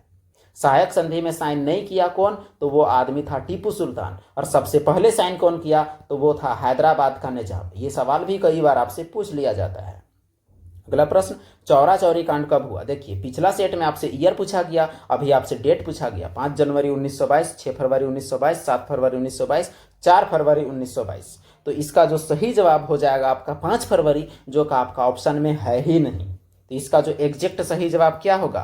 5 फरवरी 1922 होगा इसका सही जवाब। और प्रोजेक्ट परख में जो इसका सही जवाब जो दिया गया है वो आपका कौन सा है? तो वो आपका 4 फरवरी दिया गया है। तो 4 का शाम आप मान सकते हैं, लेकिन एग्जैक्ट शुरू हुआ है 5 फरवरी को। अगला सवाल देखिए, महात्मा गांधी के राजनीतिक गुरु कौन थे? तो महात्मा गांधी जो 1915 में भारत लौटे और सबसे पहले जाके अपना गुरु से भेंट किए, और उनके गुरु ने उन्हें सलाह दिया कि पूरा भारत घूमो और पता लगाओ कि अंग्रेज लोग क्या हैं क्या नहीं हैं, तब जाके कुछ करना। तो राजनीतिक गुरु कौन है महात्मा गांधी के? ये सवाल आपसे पूछा गया है। सही जवाब है गोपाल कृष्ण गोखले। अगला प्रश्न, असहयोग आंदोलन किस वर्ष शुरू हुआ था? 1920-22, 22-24, 24-26, यानी कब हुआ था? 1926-28। तो असहयोग आंदोलन शुरू हुआ था 1920 से 22 तक। तिलक, बाल गंगाधर तिलक की मृत्यु के साथ शुरू हुआ यह आंदोलन चौरा चौरी कांड के साथ खत्म होता है। अगला सवाल, प्रथम गोलमेज सम्मेलन कब हुआ? गोलमेज सम्मेलन आपको बताया गया राउंड टेबल कॉन्फ्रेंस, जिसमें प्रत्येक टेबल के चारों ओर लोग बैठते थे, लंदन में हुआ। और कितना हुआ? 3 हुआ। पहला हुआ 1930, दूसरा हुआ 1931, तीसरा हुआ 1932। तो इसका सही जवाब क्या हो जाएगा? पहला वाला 1930, दूसरा पूछता तो 1931, तीसरा पूछता 1932। तो सही जवाब क्या है? केवल 1930। अगला सवाल देखिए, संविधान सभा में कुल कितने सदस्य थे? तो संविधान सभा जो कि बनाया गया था संविधान को बनाने के लिए 1946 में, उसमें मेंबर कितने थे? ये सवाल पूछा गया है। 2 नवासी, 3 नवासी, 4 नवासी, 4 65। तो इसका जो सही जवाब है क्वेश्चन नंबर 29 का, वो आपका ख है, यानी 389 सदस्य संविधान सभा में थे। और संविधान सभा के सदस्य हर 10 लाख की आबादी में एक चुने गए थे। झारखंड से भी जयपाल सिंह मुंडा गए थे। अगला प्रश्न, प्रारूप समिति का अध्यक्ष कौन थे? राजेंद्र प्रसाद, पंडित जवाहरलाल नेहरू, महात्मा गांधी या डॉक्टर भीमराव अंबेडकर? तो इसका जो सही जवाब जो हो जाएगा वो क्या है? तो प्रारूप समिति के जो अध्यक्ष थे डॉक्टर भीमराव अंबेडकर। प्रारूप समिति में अध्यक्ष समेत 7 मेंबर थे। तो ये हुआ हमारा सेट 3। अब हम लोग बढ़ते हैं, ये 30 या 90 प्रश्न हम लोग कर चुके हैं। अब हम लोग अगले सेट की ओर चलते हैं। तो ये रहा आपका अगला सेट, जो कि है सेट नंबर 4। तो सेट नंबर 4 का पहला सवाल हम लोग देखते हैं, जिसमें हम लोग 30 सवाल हम लोग करने वाले हैं। काफ़ी मिलते जुलते सवाल है, जितने इंपॉर्टेंट सवाल सारे आपके कवर हो जाएंगे। तो रेहला की रचना किसने की थी? गुलबदन बेगम, इब्न बतूता, अबुल फजल या अब्दुल लतीफ़? तो इसका जो सही जवाब क्या हो जाएगा वो हम लोग देखें। तो रेहला की रचना इब्न बतूता ने किया था। रेहला की रचना इब्न बतूता ने। इब्न बतूता पहन के जूता कहाँ से आया था? इब्न बतूता जो आया था वो व्यक्ति आया था आपका मोरक्को से। ये सवाल भी आपसे पूछ सकता है, कब आया था ये भी पूछ सकता है। 1333 में आया था। अगला प्रश्न हम लोग देखते हैं, क्वेश्चन नंबर 2। सवाल है, गुप्तकालीन स्थापत्य का सर्वाधिक विकास किसके समय में हुआ था? तो गुप्त काल में किसके टाइम में स्थापत्य यानी भवन निर्माण का कला का विकास हुआ था? स्कंदगुप्त, कुमारगुप्त, चंद्रगुप्त 2 या चंद्रगुप्त 1? तो किसके टाइम में सबसे ज्यादा विकास हुआ, ये है आपका सवाल। तो सही जवाब है चंद्रगुप्त 2, जिसे चंद्रगुप्त विक्रमादित्य भी कहा जाता है। इनके काल में ही 9 रत्न हुआ करते थे। और अकबर के काल में भी, अकबर से पहले 9 रत्न चंद्रगुप्त 2 के काल में थे। अगला प्रश्न हम लोग देखते हैं। सवाल है, त्रिपिटक किससे संबंधित है? जैन, बौद्ध, हिंदू या इस्लाम? तो इसका सही जवाब जो आपका हो जाएगा वो है बौद्ध। अब त्रिपिटक क्या है ये हम लोग जानते हैं। त्रिपिटक का शाब्दिक अर्थ होता है 3 टोकरी, और ये है बौद्ध धर्म का धार्मिक ग्रंथ। एक है आपका विनय पिटक, एक है आपका सुत्त पिटक, एक है आपका अधिधम पिटक। तो ये आपका त्रिपिटक है, जो कि बौद्ध धर्म का धर्म ग्रंथ है। अगला प्रश्न हम लोग देखते हैं, जो है हमारा क्वेश्चन नंबर 4। पहाड़िया जनजाति के जीवन के प्रतीक के रूप में निम्न में से किसे जाना जाता है? हल, कुदाल, चाकू या इनमें से कोई नहीं? तो पहाड़िया लोग का प्रतीक क्या था? ये सवाल काफी खास है। तो पहाड़िया लोग का जो प्रतीक था वो था कुदाल, ये पहाड़िया लोग का। और हल जो है वो किनका था? तो हल था संथालों का प्रतीक। ये दोनों सवाल काफी खास है। ये पहाड़िया का प्रतीक, पहाड़िया का आपका कुदाल, और हल आपका किसका? तो संथाल का। अगला प्रश्न है क्वेश्चन नंबर 5। भारत में औपनिवेशिक शासन की व्यवस्था सर्वप्रथम कहाँ स्थापित हुई? यानी अंग्रेज लोग सबसे पहले कहाँ कब्जा किया? बंबई, बंगाल, मद्रास या कोई नहीं? तो इसका जो सही जवाब जो हो जाएगा क्वेश्चन नंबर 5 का, वो आपका है बंगाल। बंगाल को ही उन लोगों ने सबसे पहले कब्जा किया। सबसे पहला कब्जा बंगाल को किया। कब? 1757 में जो प्लासी का लड़ाई हुआ, जिसमें सिराजुद्दौला की हार हुई। ये सवाल पूछता है आपसे, सिराजुद्दौला की हार प्लासी की लड़ाई में हुई, और एक तरफ कौन था सिराजुद्दौला के साथ? तो एक तरफ था रॉबर्ट क्लाइव। किसके कारण हार हुई? तो जो आदमी था मीर जाफर गद्दार, उसी के कारण हार हुई। तो 1757 की प्लासी की लड़ाई जो है वही अंग्रेजों का कब्जा करने का मेन वजह बना। अगला सवाल question number 6। The great revolt नामक पुस्तक की रचना किसने की? James Outram, Ashok Mehta, BD Savarkar, William Smith? तो इसका जो सही जवाब है, द ग्रेट रिवॉल्ट की रचना किसने की? तो सही जवाब है अशोक मेहता। देखिए यहां भावना में बह के बीडी सावरकर नहीं मार दीजिएगा। बीडी सावरकर का जो रचना है वो क्या है? The first war of Indian independence. The first war of Indian independence. अगर ये चीज आपसे पूछेगा तब आप मारेंगे कौन सा जवाब? तब आप मारेंगे बीडी सावरकर। और अगर द ग्रेट रिवॉल्ट पूछेगा तो आपको मारना है अशोक मेहता। यह सवाल जानबूझ के सेट किया गया है ताकि लोग गलती करें। अगला सवाल 1857 के विद्रोह का मेन कारण क्या था? हड़प नीति, ईसाई धर्म का प्रचार, सती प्रथा की समाप्ति या चर्बी वाला कारतूस? तो इसका जो सही जवाब जो हो जाएगा वो क्या हो जाएगा? इसका मेन क्रांति का मेन कारण, तो मेन कारण है चर्बी वाला कारतूस। तो चर्बी वाला कारतूस के कारण ही लोग भड़क गए। हालांकि ये सभी कारण भी दूरगामी कारण थे, जो कि लंबे समय के कारण थे, लेकिन जो तत्कालिक कारण कौन है? चर्बी वाला कारतूस। क्वेश्चन नंबर 8 देखिए, नाम लेते शैतान हाजिर वाला हिसाब हो गया। प्लासी का युद्ध कब हुआ था? 1757, 1857, 1764 या इनमें से कोई नहीं? तो इसका जो सही जवाब है, प्लासी की लड़ाई कब हुई थी? तो जवाब है 1757। प्लासी की लड़ाई किसके किसके बीच हुई थी? तो एक तरफ जो आदमी था वो आदमी कौन था? तो दोनों बात आपको लिख दे रहे हैं ताकि याद आपको रहे। तो एक तरफ था सिराजुद्दौला और दूसरी तरफ कौन? तो रॉबर्ट क्लाइव। ये लड़ाई कहाँ हुई थी? तो ये लड़ाई हुई थी बंगाल के पलासी जिले में, नदिया जिले में पलासी नामक जगह पर। तो अगला प्रश्न की ओर चलते हैं। अगला सवाल देखिए, औपनिवेशिक भारत में स्टील उत्पादन कहाँ होता था? कानपुर, जमशेदपुर, कलकत्ता या मद्रास? तो इसका जो सही जवाब जो हो जाएगा वो आपका क्वेश्चन नंबर 9 का क्या होगा? तो जवाब आप गेस कर लिए होंगे, जवाब है जमशेदपुर। अब जमशेदपुर का कहानी सुनिए, ये आपके लिए काफ़ी इंपॉर्टेंट है। 1907 में टाटा स्टील का स्थापना होता है और औपनिवेशिक भारत में 1911 में उत्पादन शुरू हो जाता है। तो 1947 में चूंकि देश आज़ाद हुआ, इसीलिए औपनिवेशिक भारत का बात पूछेगा स्टील उत्पादन, तो क्या होगा जवाब? तो जमशेदपुर। अगला सवाल, महात्मा गांधी के राजनीतिक गुरु कौन थे? सवाल में देखिए दोहराव है, फिरोज शाह, लाला लाजपत राय, गोपाल कृष्ण गोखले, चित्तरंजन दास? तो सही जवाब आपको भी पता है क्या है? गोपाल कृष्ण गोखले। तो महात्मा गांधी राजनीति रिलेटेड अगर कोई भी चीज में गुरु अपना मानते थे तो गोपाल कृष्ण गोखले को मानते थे, जो कि एक बहुत ही सीनियर नेता थे। अब अगला सवाल देखिए, क्वेश्चन नंबर 11। सवाल है, स्वराज पार्टी के संस्थापक कौन थे? दादा भाई नौरोजी, रामकृष्ण गोखले, चित्तरंजन दास या महात्मा गांधी? तो इसका जो सही जवाब जो हो जाएगा स्वराज पार्टी के संस्थापक, तो जवाब है चित्तरंजन दास। अब इसका डिटेल जानिए। 1923 में चित्तरंजन दास, जिसे CR दास भी कहा जाता है, और मोतीलाल नेहरू यानी जवाहरलाल नेहरू के पिता, इन दोनों ने मिलकर एक नई पार्टी की स्थापना की जिसे स्वराज पार्टी का संज्ञा दिया जाता है। आपको ऑप्शन में मोतीलाल नेहरू भी रह सकता है। अगला सवाल देखिए, सवाल है, मुस्लिम लीग की स्थापना कब हुई? 1902, 1904, 1906 या 1908? तो इसका सही जवाब हो जाएगा 1906। अब इसका डिटेल भी जानिए। 1906 में आगा खां, एक व्यक्ति का नाम क्या है? आगा खां, और एक व्यक्ति का नाम है सलीमुल्लाह खां, इन दोनों ने मिलकर कहाँ अगर पूछेगा तो जवाब होगा ढाका। ढाका में मुस्लिम लीग की स्थापना की। और इसके जवाब में 1915 में हिंदू संगठन हिंदू महासभा की स्थापना की गई। तो ये आपको जानना है ताकि आप एग्जाम में टिक मार सकें। अगला प्रश्न, भारत छोड़ो आंदोलन का प्रस्ताव कहां पारित किया गया था? वर्धा, बंबई, कलकत्ता या मद्रास? तो इसका सही जवाब क्या होगा? भारत छोड़ो आंदोलन का प्रस्ताव कहां पारित किया गया था? वर्धा, बंबई, कलकत्ता या मद्रास में। तो भारत छोड़ो आंदोलन चला कब था ये भी आप जानिए और इसका जवाब भी जानिए। तो क्वेश्चन नंबर 13 जो है इसका जवाब है बंबई। भारत छोड़ो आंदोलन का प्रस्ताव जो पारित किया गया था वो किया गया था बंबई में। अब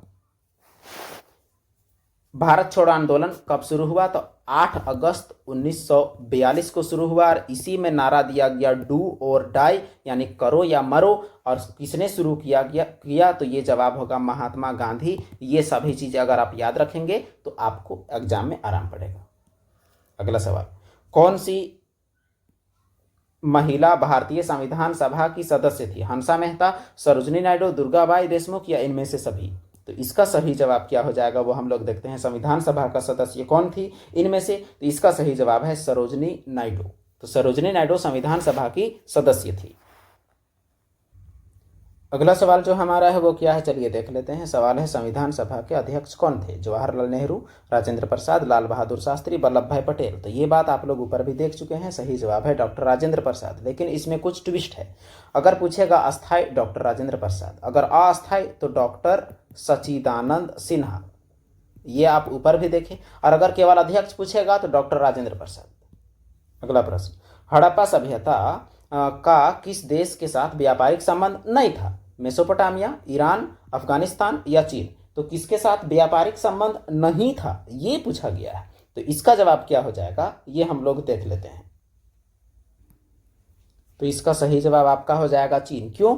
क्योंकि हड़प्पा सभ्यता का मेसोपोटामिया के साथ भी रिलेशन था, ईरान के साथ भी, अफगानिस्तान भी। अफगानिस्तान के शोरदुग से तो नीलमणि भी आता था। तो चीन के साथ कोई भी ताल्लुक बुक में भी आपका नहीं है। तो हड़प्पा सभ्यता का संबंध चीन से नहीं था। अगला सवाल की ओर चलते हैं। जुते हुए खेत के प्रमाण कहाँ से मिला? हड़प्पा, मोहनजोदाड़ो, कालीबंगा या लोथल? तो इसका जो सही जवाब हो जाएगा वो आपका कालीबंगा, काले रंग की चूड़ियाँ जो कि राजस्थान में है घग्गर नदी के किनारे। और जो आपका लोथल है वो क्या है? तो लोथल एकमात्र बंदरगाह है, एकमात्र पत्तन नगर है भोगवा नदी के किनारे जो कि स्थित है गुजरात में। मोहनजोदाड़ो जो है वो सिंधु नदी के किनारे, जिसका खोज रखलदास बनर्जी 1922 में किया। ये सबसे बड़ा शहर है। हड़प्पा जो सबसे पुराना शहर खोजा गया, ये कब खोजा गया? 1921 में दयाराम साहनी के द्वारा। जो किस नदी के किनारे है? तो रावी नदी के किनारे। यह बात आपको याद रखना है। अगला प्रश्न, अशोक के अभिलेख को सबसे पहले किसने पढ़ा? John Marshall, Cunningham, James Prinsep, Ernest Mackay? तो क्या हो जाएगा इसका सही जवाब? कौन पढ़ा है अशोक के अभिलेख को सबसे पहले? तो इसका सही जवाब जो आपका हो जाएगा ऑप्शन नंबर ग, अर्थात जेम्स प्रिंसेप। कब पढ़ा है? तो 1837 में पढ़ा है। ये बात आप बता सकते हैं, एग्जाम आपसे पूछ भी सकता है। अगला सवाल, इंडिका किसकी रचना है? मेगास्थनीज, कालिदास, प्लिनी या चाणक्य? तो इसका सही जवाब इंडिका किसकी रचना है? तो वो मेगास्थनीज की रचना है। अगर बाकी की बात करें तो मालविकाग्निमित्र या और अभिज्ञान शकुंतलम, ये सब है कालिदास की रचना। चाणक्य का जो फेमस रचना जो आपको पूछेगा एग्जाम में वो आपका क्या है? तो वो आपका अर्थशास्त्र है। और अर्थशास्त्र किस विषय की किताब है? तो जवाब आपका होगा राजनीति विज्ञान की किताब है। ये सवाल आपसे अगर पूछ लिया गया तो आप छेका जाएंगे, इसलिए इसका आप जरूर देखते जाएं। अगला प्रश्न, महाभारत की रचना किस भाषा में हुई थी? संस्कृत, पाली, प्राकृत या हिंदी? तो महाभारत का युद्ध जो कि 18 दिन चला था, तो महाभारत किताब की रचना किस भाषा में हुई है? तो इसका सही जवाब, उम्मीद है आप गेस कर लिए होंगे, सही जवाब है संस्कृत। अब अगला सवाल, गोत्र के अंदर विवाह करना कौन सा विवाह है? अंतर्विवाह, बहिर्विवाह, ब्रह्मा विवाह, राक्षस विवाह? तो गोत्र के अंदर यानी अपने गोत्र के अंदर ही अगर कोई व्यक्ति विवाह कर रहा है तो उसे अंतर्विवाह कहते हैं। विवाह के 8 प्रकार की चर्चा की गई है। और बहिर्विवाह, दूसरे गोत्र में किया गया विवाह को बहिर्विवाह। ये बहिर्विवाह आपका ना शॉर्ट क्वेश्चन में लिखने के लिए आएगा, इसीलिए इसे आप जाने। आपका जो गोत्र है, एक गोत्र से दूसरे गोत्र से अगर आपका विवाह होता है तो क्या है? उसे बहिर्विवाह। और सेम गोत्र में होता है तो अंतर्विवाह। अगला प्रश्न, श्वेतांबर और दिगंबर का संबंध किस धर्म से है? ऊपर एक्सप्लेनेशन में बताया गया था, हिंदू, बौद्ध, शैव या जैन। तो इसका सही जवाब क्या हो जाएगा? तो श्वेतांबर और दिगंबर का संबंध जैन धर्म से है। श्वेतांबर और दिगंबर का संबंध किस धर्म से है? तो जैन धर्म से है। और अगर आपसे पूछता हीनयान महायान तो जवाब क्या होता? बौद्ध धर्म होता। अगला प्रश्न, क्वेश्चन नंबर 23, महात्मा बुद्ध को महापरिनिर्वाण कहाँ प्राप्त हुआ? तो गौतम बुद्ध के मृत्यु को महापरिनिर्वाण कहा जाता है। कहाँ हुआ? कपिलवस्तु, पाटलिपुत्र, कुशीनगर या गया? तो इसका जो सही जवाब है क्वेश्चन नंबर 23 का, वो आपका ग है, अर्थात कुशीनगर में। तो कुशीनगर में इन्हें महापरिनिर्वाण की प्राप्ति हुई। अगला सवाल, इब्न बतूता ने किस पुस्तक की रचना की? किताबुल हिंद, रिहला आईने अकबरी, अकबरनामा? तो इसका जो सही जवाब हो जाएगा इब्न बतूता का किताब वो क्या है? किताबुल हिंद। बाकी अगर आपसे पूछ लिया जाए तो रिहला किसकी रचना है? मोरक्को से आए हुए यात्री इब्न बतूता का। आईने अकबरी और अकबरनामा ये दोनों किसकी रचना है? तो इसके दोनों के सेम लेखक कौन? अबुल फजल। हालांकि दोनों आपका एक ही किताब है। अगला सवाल, तोताए हिंद, इस यहाँ तूतई लिखा गया, तोताए हिंद की उपाधि से किसको नवाजा गया? इब्न बतूता, अल बिरूनी, मोहम्मद बिन तुगलक या महमूद गजनवी? तो तूतिए हिंद की नवाजी की उपाधि से किसे नवाजा गया? तो ये जो क्वेश्चन नंबर 25 है इसका जवाब, ये जो ऑप्शन दिया हुआ है इसके आधार पर क्या होगा? तो इब्न बतूता को तोताए हिंद की उपाधि से नवाजा गया। हालांकि तोताए हिंद अमीर खुसरो को कहा जाता है, इसलिए जो आपका यहाँ ऑप्शन जो है इसके आधार पर इब्न बतूता भले आप कह लें, लेकिन अगर आपका एग्जाम में ये सवाल आएगा तो जरूर आपका ऑप्शन में अमीर खुसरो रहेगा और वही होगा इसका सही जवाब, अमीर खुसरो। तोताए हिंद अमीर खुसरो को कहा जाता है। अगला सवाल देखिए, सवाल है ख्वाजा मोइनुद्दीन चिश्ती। ख्वाजा मोइनुद्दीन चिश्ती का दरगाह कहाँ है? दिल्ली, अजमेर, पाकिस्तान या ईरान? तो इसका जो सही जवाब हो जाएगा वो क्या हो जाएगा? अजमेर। सवाल में कितना बार दोहराया है आप खुद ही देख सकते हैं। अगला सवाल, गुरबानी का संकलन किस गुरु द्वारा किया गया? गुरु नानक, गुरु अर्जुन देव, गुरु गोविंद सिंह या गुरु अंगद? तो इसका सही जवाब, ये एक धार्मिक ग्रंथ की बात की गई है, सिख धर्म का। तो किसने संकलन किया? तो गुरु अर्जुन देव ने गुरबानी का संकलन किया। फिर अगला सवाल देखिए, मुकद्दम क्या है? सरपंच, जहांगीर, मुखिया या अमीर? तो मुकद्दम किसे कहते हैं? यह आपका टर्म है इतिहास का, इस टर्म का मीनिंग आपसे पूछा गया है। तो सही जवाब हो जाएगा मुखिया। ऐसे सवाल कुछ टफ पड़ेंगे, अगर आप ऐसे वीडियो देख के जाएंगे तो आपको आराम पड़ेगा। अगला सवाल, गणतंत्र का प्रमुख चुनाव कौन करता था? गांव के सभी लोग, गांव की सभी औरतें, गांव के बुजुर्ग, केवल किसान? गणतंत्र मतलब लोगों का शासन, और लोगों का शासन में यहाँ जो होना तो चाहिए, लेकिन वहाँ चुनाव की करता कौन था गणतंत्र का? पहले इतिहास की यहाँ बात है, पहले जो गणतंत्र होता था महाजनपद टाइम में भी, तो उसमें चुनाव कौन करता था? तो वहाँ गांव के बुजुर्ग किया करते थे। ये प्रोजेक्ट परख के अनुसार ये जवाब आपको दिया जा रहा है, ये वाला जवाब गांव के बुजुर्ग किया करते थे। अगला सवाल, विजयनगर साम्राज्य की स्थापना किस नदी के किनारे की गई? तुंगभद्रा, कृष्णा या हरिंद्रा या गंडक? अब देखिए, तुंगभद्रा और कृष्णा के बीच में की गई है, लेकिन अगर विजयनगर जो पूछेगा तो सही जवाब आपका हो जाएगा तुंगभद्रा। देखिए दोनों ऑप्शन में रहेगा तुंगभद्रा, और अदरवाइज अगर आपका ए और बी दोनों रहता तो फिर आपका कोई दिक्कत नहीं था, फिर आपका सही हो जाता। खैर बहरहाल इसका जवाब है तुंगभद्रा नदी। तो चलिए बढ़ते हैं अगले सेट की ओर, जो हमारा होगा सेट 5। अभी तक हम लोग कर चुके हैं 30 चौके 120 प्रश्न। तो ये है आपका सेट 5। तो सेट 5 से भी हम लोग करते हैं 30 प्रश्न। तो 30 प्रश्न में जो पहला सवाल है वो आपका क्या है, वो चलिए देखना शुरू कीजिए। तो हड़प्पा सभ्यता के बंदरगाह का प्रमाण कहाँ से मिला? लोथल, कालीबंगा, मोहनजोदाड़ो, हड़प्पा? आपको भी पता है, आप भी पहले से देखे हुए हैं ये सवाल। इसका जवाब है लोथल। तो हड़प्पा सभ्यता में बंदरगाह का प्रमाण लोथल से मिला है। अगला सवाल देखिए, अगला सवाल कहता है भारत का नेपोलियन किस राजा को कहा गया है? चंद्रगुप्त, अकबर, समुद्रगुप्त या अशोक? तो इसका जो सही जवाब जो हो जाएगा वो आपका हो जाएगा समुद्रगुप्त। भारत का नेपोलियन समुद्रगुप्त को कहा गया है। अगला प्रश्न देखते हैं, महात्मा बुद्ध ने अपना पहला उपदेश कहाँ दिया था? लुम्बिनी, पावापुरी, कुंडलवन या सारनाथ? तो पहला उपदेश देने का महात्मा बुद्ध का जगह कौन है, यह आपसे पूछा गया है। सही जवाब हो जाएगा सारनाथ। तो महात्मा बुद्ध ने पहला उपदेश सारनाथ में दिया था। अगला सवाल जो कि पहला सेट में था, गैर मुसलमान को कौन सा टैक्स देना पड़ता था? जकात, खराज, जजिया या खम्स? तो जो गैर मुस्लिम होता था मुस्लिम राजा के अंडर में, उसे जो टैक्स देना पड़ता था उसका नाम था जजिया। अगला प्रश्न देखिए, तालीकोटा की लड़ाई कब हुई? 1526, 1556, 1565, 1575? पहला सेट का एक्सप्लेनेशन में बताया गया है 1565। इसका डिटेल आप जरूर जानिए। तालीकोटा का लड़ाई जो है विजयनगर साम्राज्य का अंत माना जाता है। और विजयनगर साम्राज्य में उस दौरान जो आदमी राजा था उसका नाम था रामा राय। और रामा राय ने तालीकोटा की लड़ाई 1565 में लड़ा और इसमें उसके हार हुई और विजयनगर साम्राज्य उसी दौरान खत्म हो गया। अगला प्रश्न, आईन अकबरी कितने भागों में विभाजित है? ये सवाल आपसे पूछा गया है। और 2, 3, 4 या 5, तो इसका सही जवाब हो जाएगा क्या? तो इसका सही जवाब 3। आईन अकबरी 3 भाग में विभाजित है और इसका तीसरा हिस्सा है अकबरनामा। आईन अकबरी का तीसरा हिस्सा क्या है? तो अकबरनामा है। अगला प्रश्न की ओर चलते हैं। 5वीं रिपोर्ट ब्रिटिश संसद में कब पेश की गई? 1800, 1812, 1813, 1850। ये सवाल काफी यूनिक है। 5वीं रिपोर्ट जो पेश की गई थी वो 1813 में पेश की गई थी। ये दक्कन यानी महाराष्ट्र के इलाके से संबंधित जमीन का एक रिपोर्ट जो पेश किया गया था ब्रिटिश संसद में, उसे 5वीं रिपोर्ट कहा जाता है। अगला सवाल, राज्य हड़प नीति किसने शुरू किया?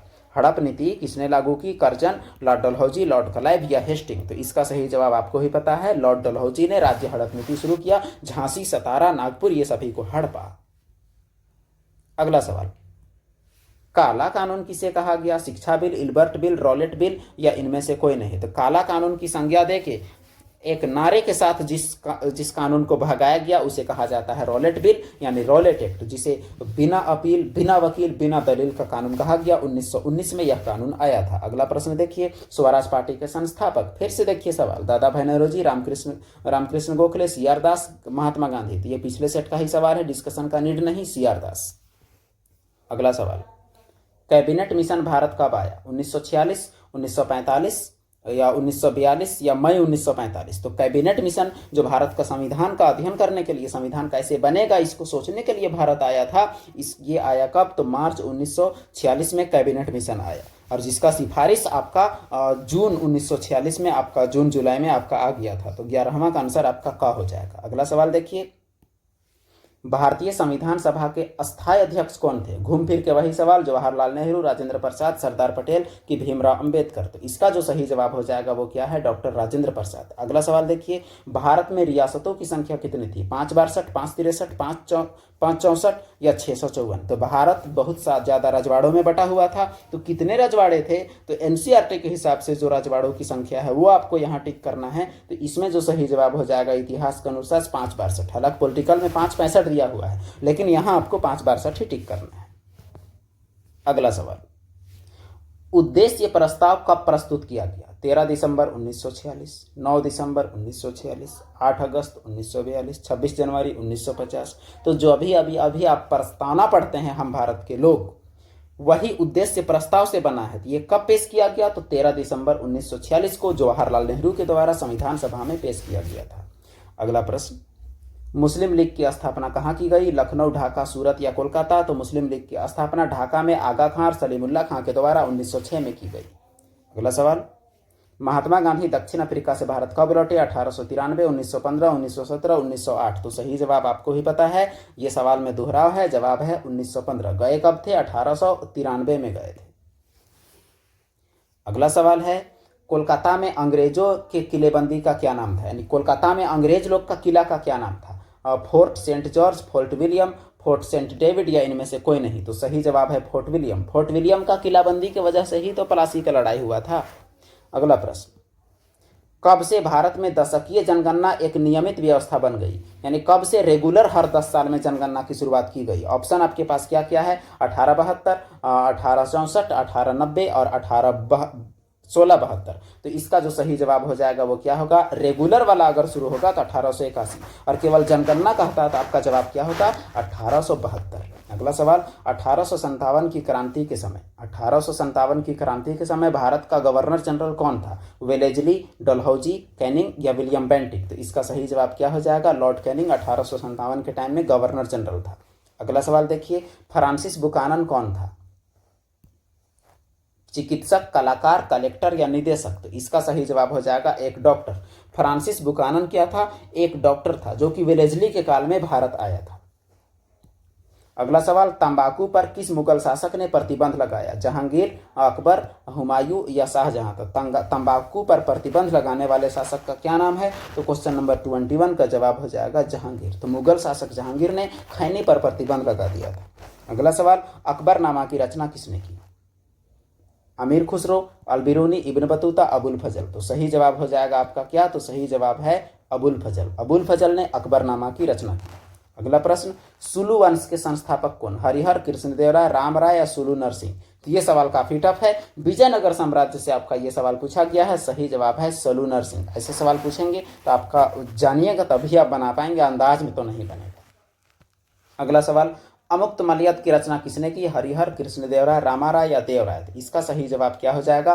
कृष्णदेवराय। ये सवाल में भी दोहराव है, अमुक्तमाल्यद की रचना कृष्णदेवराय के द्वारा की गई। अगला सवाल देखिए, पीर का क्या अर्थ है? ईश्वर, गुरु, उलेमा या मौलवी? इस सवाल में भी दोहरा है, पीर का अर्थ गुरु होता है। अगला सवाल, असम में भक्ति आंदोलन का प्रचार किसने किया? कबीर, नामदेव, नरसिंह मेहता या शंकर देव? तो असम में भक्ति आंदोलन का प्रचार किसने किया? ये सवाल काफी यूनिक है और थोड़ा टफ भी है, तो इसका सही जवाब हो जाएगा नामदेव। अगला सवाल, उलूक डाक व्यवस्था में किसका प्रयोग किया जाता था? हाथी, घोड़ा, ऊंट या नाव? तो उलूक डाक व्यवस्था जिसका विवरण अलबिरूनी के द्वारा किया गया है, इसमें घोड़ा का प्रयोग किया जाता था। अगला सवाल देखिए, तीसरे बौद्ध संगति का आयोजन कहाँ हुआ? राजगिरी, पाटलिपुत्र, कुंडलवन या बैसाखी? तो इसका सही जवाब क्वेश्चन नंबर 28 का हो जाएगा पाटलिपुत्र। और जिसका आयोजन करता कौन? तो अशोक। अगला प्रश्न, संस्कृत ग्रंथों में कुल शब्द का प्रयोग किसके लिए हुआ है? परिवार, जाति, बांधव या इनमें से कोई नहीं? तो ये कुल शब्द का प्रयोग किसके लिए हुआ है? तो इसका सही जवाब हो जाएगा परिवार के लिए। अगला सवाल देखिए, ये सवाल काफी खास है। देवनाम पियदस्सी का प्रयोग किसके लिए किया गया है? चंद्रगुप्त मौर्य, अशोक, समुद्रगुप्त या बिंदुसार?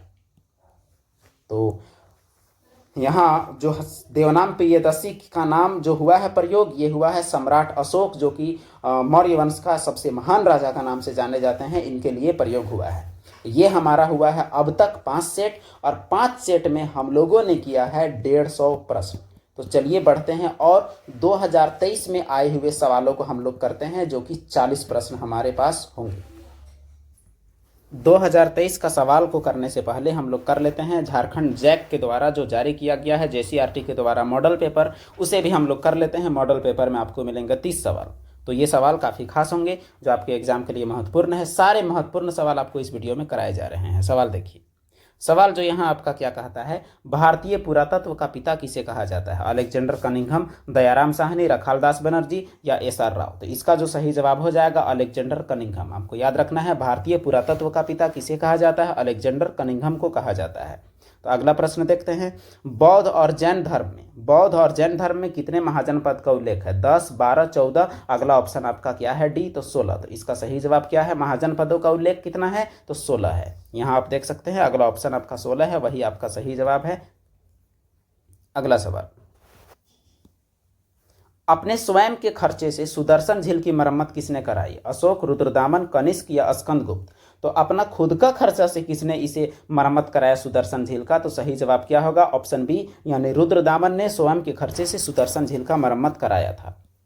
अगला सवाल देखिए, सवाल कहता है कि मानव के संपूर्ण जीवन को कितने भागों में बांटा गया? 5, 4, 3 या 9? तो इसका सही जवाब क्या होगा वो हम लोग तलाश करते हैं क्वेश्चन नंबर 4 का। तो इसे बांटा गया है कितना भाग में? 4 भाग में। ये 4 भाग यानी 100 साल का उम्र को 4 भाग में, जिसे हम लोग क्या क्या कह सकते हैं? पहला जो उम्र है वो आपका गृहस्थ है, दूसरा पहला ज्ञान प्राप्ति, दूसरा आपका गृहस्थ है, उसके बाद आपका है संन्यास लेने का, और उसके बाद आपका पूरी तरह से आध्यात्मिक हो जाने का। तो ये आपका 4 उम्र का पड़ाव है, जिसकी चर्चा एक उपनिषद कठोपनिषद में की गई है।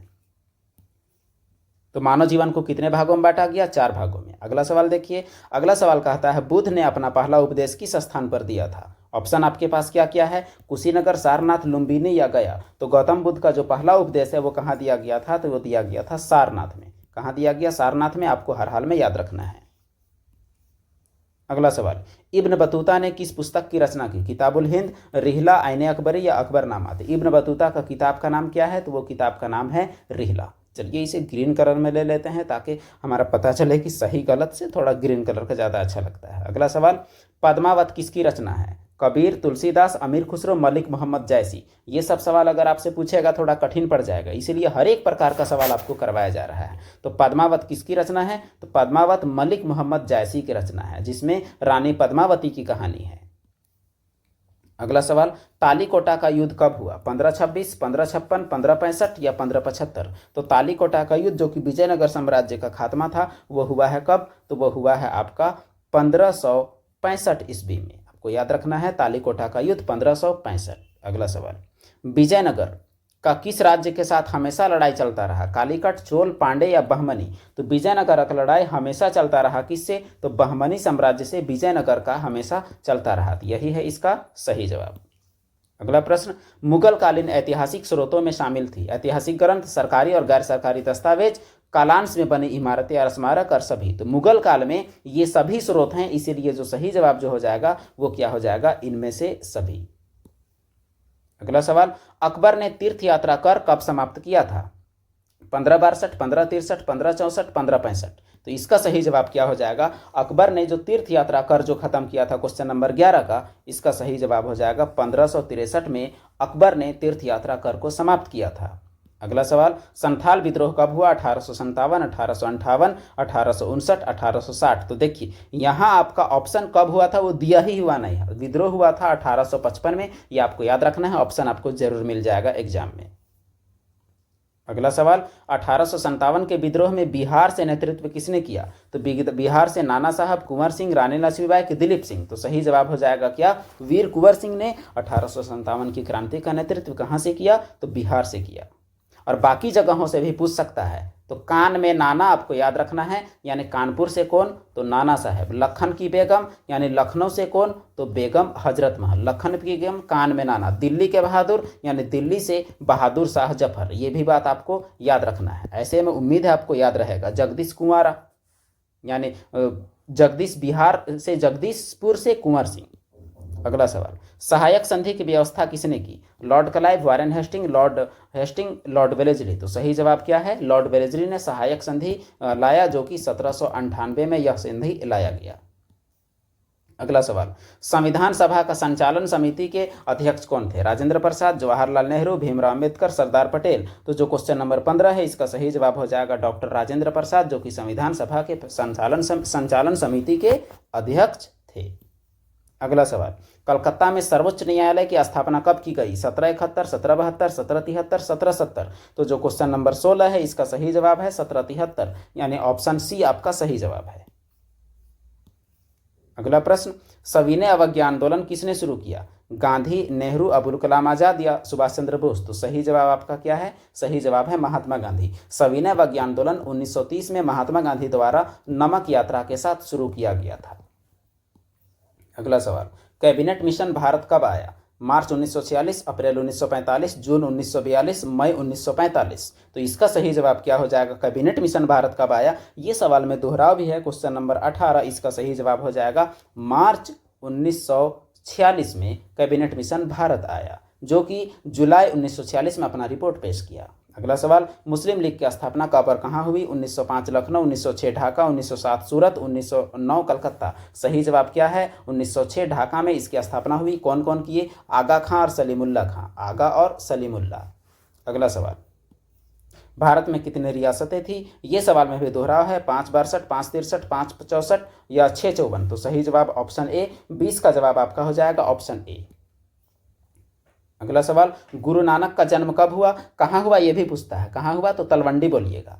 1469, 1478, 1479 और अगला ऑप्शन भी आपका क्या है? अगला ऑप्शन 1468। तो इसका सही जवाब जो हो जाएगा वो 1469 आपका होना चाहिए। क्वेश्चन नंबर 21 का जवाब 1469 ही है, कोई दिक्कत नहीं। गुरु नानक का जन्म और कहाँ हुआ था? तो तलवंडी, जिसे ननकाना साहिब कहा जाता है। पड़ता कहाँ है? तो वर्तमान पाकिस्तान में वो जगह पड़ता है। अगले प्रश्न की ओर चलते हैं। किस यात्री को मध्यकालीन यात्रियों का सरताज कहा जाता है? टेवनियर, इब्न बतूता, मार्को पोलो या अल बिरूनी? तो इसका जो सही जवाब है यात्रियों का सरताज वो कौन है? वो मार्को पोलो है। मार्को पोलो के नाम से आप देखते हैं बस भी चलता है, यात्रियों का सरताज। अगला सवाल, पुराणों की संख्या कितनी है? तो सही जवाब क्या है? 16, 18, 19 या ये में से? तो पुराणों की संख्या 18 है। वेद 4, वेदांग 6, उपनिषद 108, पुराण 18, संस्कार 16, विवाह के प्रकार 8, महाभारत का युद्ध कितना दिन चला? 18 दिन। ये सभी डाटा आपको याद रखने का प्रयास करना है। अगला सवाल, महाभारत का फारसी अनुवाद का नाम क्या है? रज्मनामा, महाभारत, ग्रंथनामा? इनमें से कोई नहीं। इसका सही जवाब हो जाएगा रज्मनामा। महाभारत का फारसी अनुवाद का क्या नाम है? रज्मनामा। अगला सवाल, हड़प्पा किस नदी के किनारे स्थित है? रावी, सिंधु, भोगवा या सरस्वती? तो इसका सही जवाब हड़प्पा किस नदी के किनारे स्थित है? तो हड़प्पा रावी नदी के किनारे स्थित है। अगला सवाल, पीर का अर्थ क्या होता है? तो पीर का अर्थ होता है गुरु। अगला सवाल, बारबोसा कहाँ के यात्री थे? ये सवाल कुछ खास है। इटली, पुर्तगाल, रूस या फ्रांस? तो बारबोसा कहाँ के यात्री थे? तो 27 का ऑप्शन का जवाब हो जाएगा ऑप्शन बी, यानी पुर्तगाल। बारबोसा पुर्तगाली थे। अगला सवाल, 5वीं रिपोर्ट ब्रिटिश संसद में कब पेश की गई? ये सवाल में दोहरा है। 1800, 1812, 1813, 1850? तो सही जवाब क्या होगा? 1813 में 5वीं रिपोर्ट ब्रिटिश संसद में पेश की गई थी। अगला सवाल, हड़प नीति किसने चालू की? कई बार पूछा गया सवाल है। लॉर्ड डलहौजी ने हड़प नीति शुरू की। ये तीनों आपके नहीं होंगे। अगला प्रश्न, कोर्ट सेंट जॉर्ज की स्थापना कहाँ की गई? कलकत्ता, मद्रास, बॉम्बे या फिर कोई अगला ऑप्शन जो कि आगे हमारा होगा? तो इसका सही जवाब मद्रास है, आगे जाने की जरूरत नहीं है। कोर्ट सेंट जॉर्ज की स्थापना मद्रास में की गई। तो ये हुआ हमारा, ये भी हम लोग कर लिए एक मॉडल सेट। अब हम लोग देखते हैं किसी एक ईयर का प्रश्न, उससे हमारा हो जाएगा 3 सते आपका 210 प्रश्न आपके हो जाएंगे, 200 प्लस सवाल। तो ये रहा आपका झारखंड अधिविद्य परिषद 2023 का प्रश्न। अब आप कहेंगे कि 2023 वाला आप क्यों कर रहे हैं? तो देखिए, 2023 में एग्जाम हुआ, 2024 में एग्जाम हुआ, 2025 में होने वाला है। कभी भी 2 साल के अंतराल में ही आपका सवाल ज़्यादा पूछता है। 2023 वाला सवाल 2025 में आपको जरूर पूछेगा। ये सवाल में बहुत दोहराव होता है, इसीलिए यह चीज़ आपसे करवाया जा रहा है। तो उम्मीद है आप इसका फ़ायदा जरूर उठाने का प्रयास करेंगे। तो जो हम लोग चलते हैं पहला सवाल से, और पहला सवाल से सारे 40 सवाल करते हैं। तो अभी तक 180 सवाल कर चुके हैं। अगर हम लोग 40 कर लेते हैं तो हमारा क्या हो जाएगा? हमारा 220 प्रश्न हो जाएगा, जो कि हमारे लिए रामबाण साबित होगा। इतना प्रश्न काफ़ी होगा हमारे एग्जाम के लिए। तो चलिए शुरू करते हैं।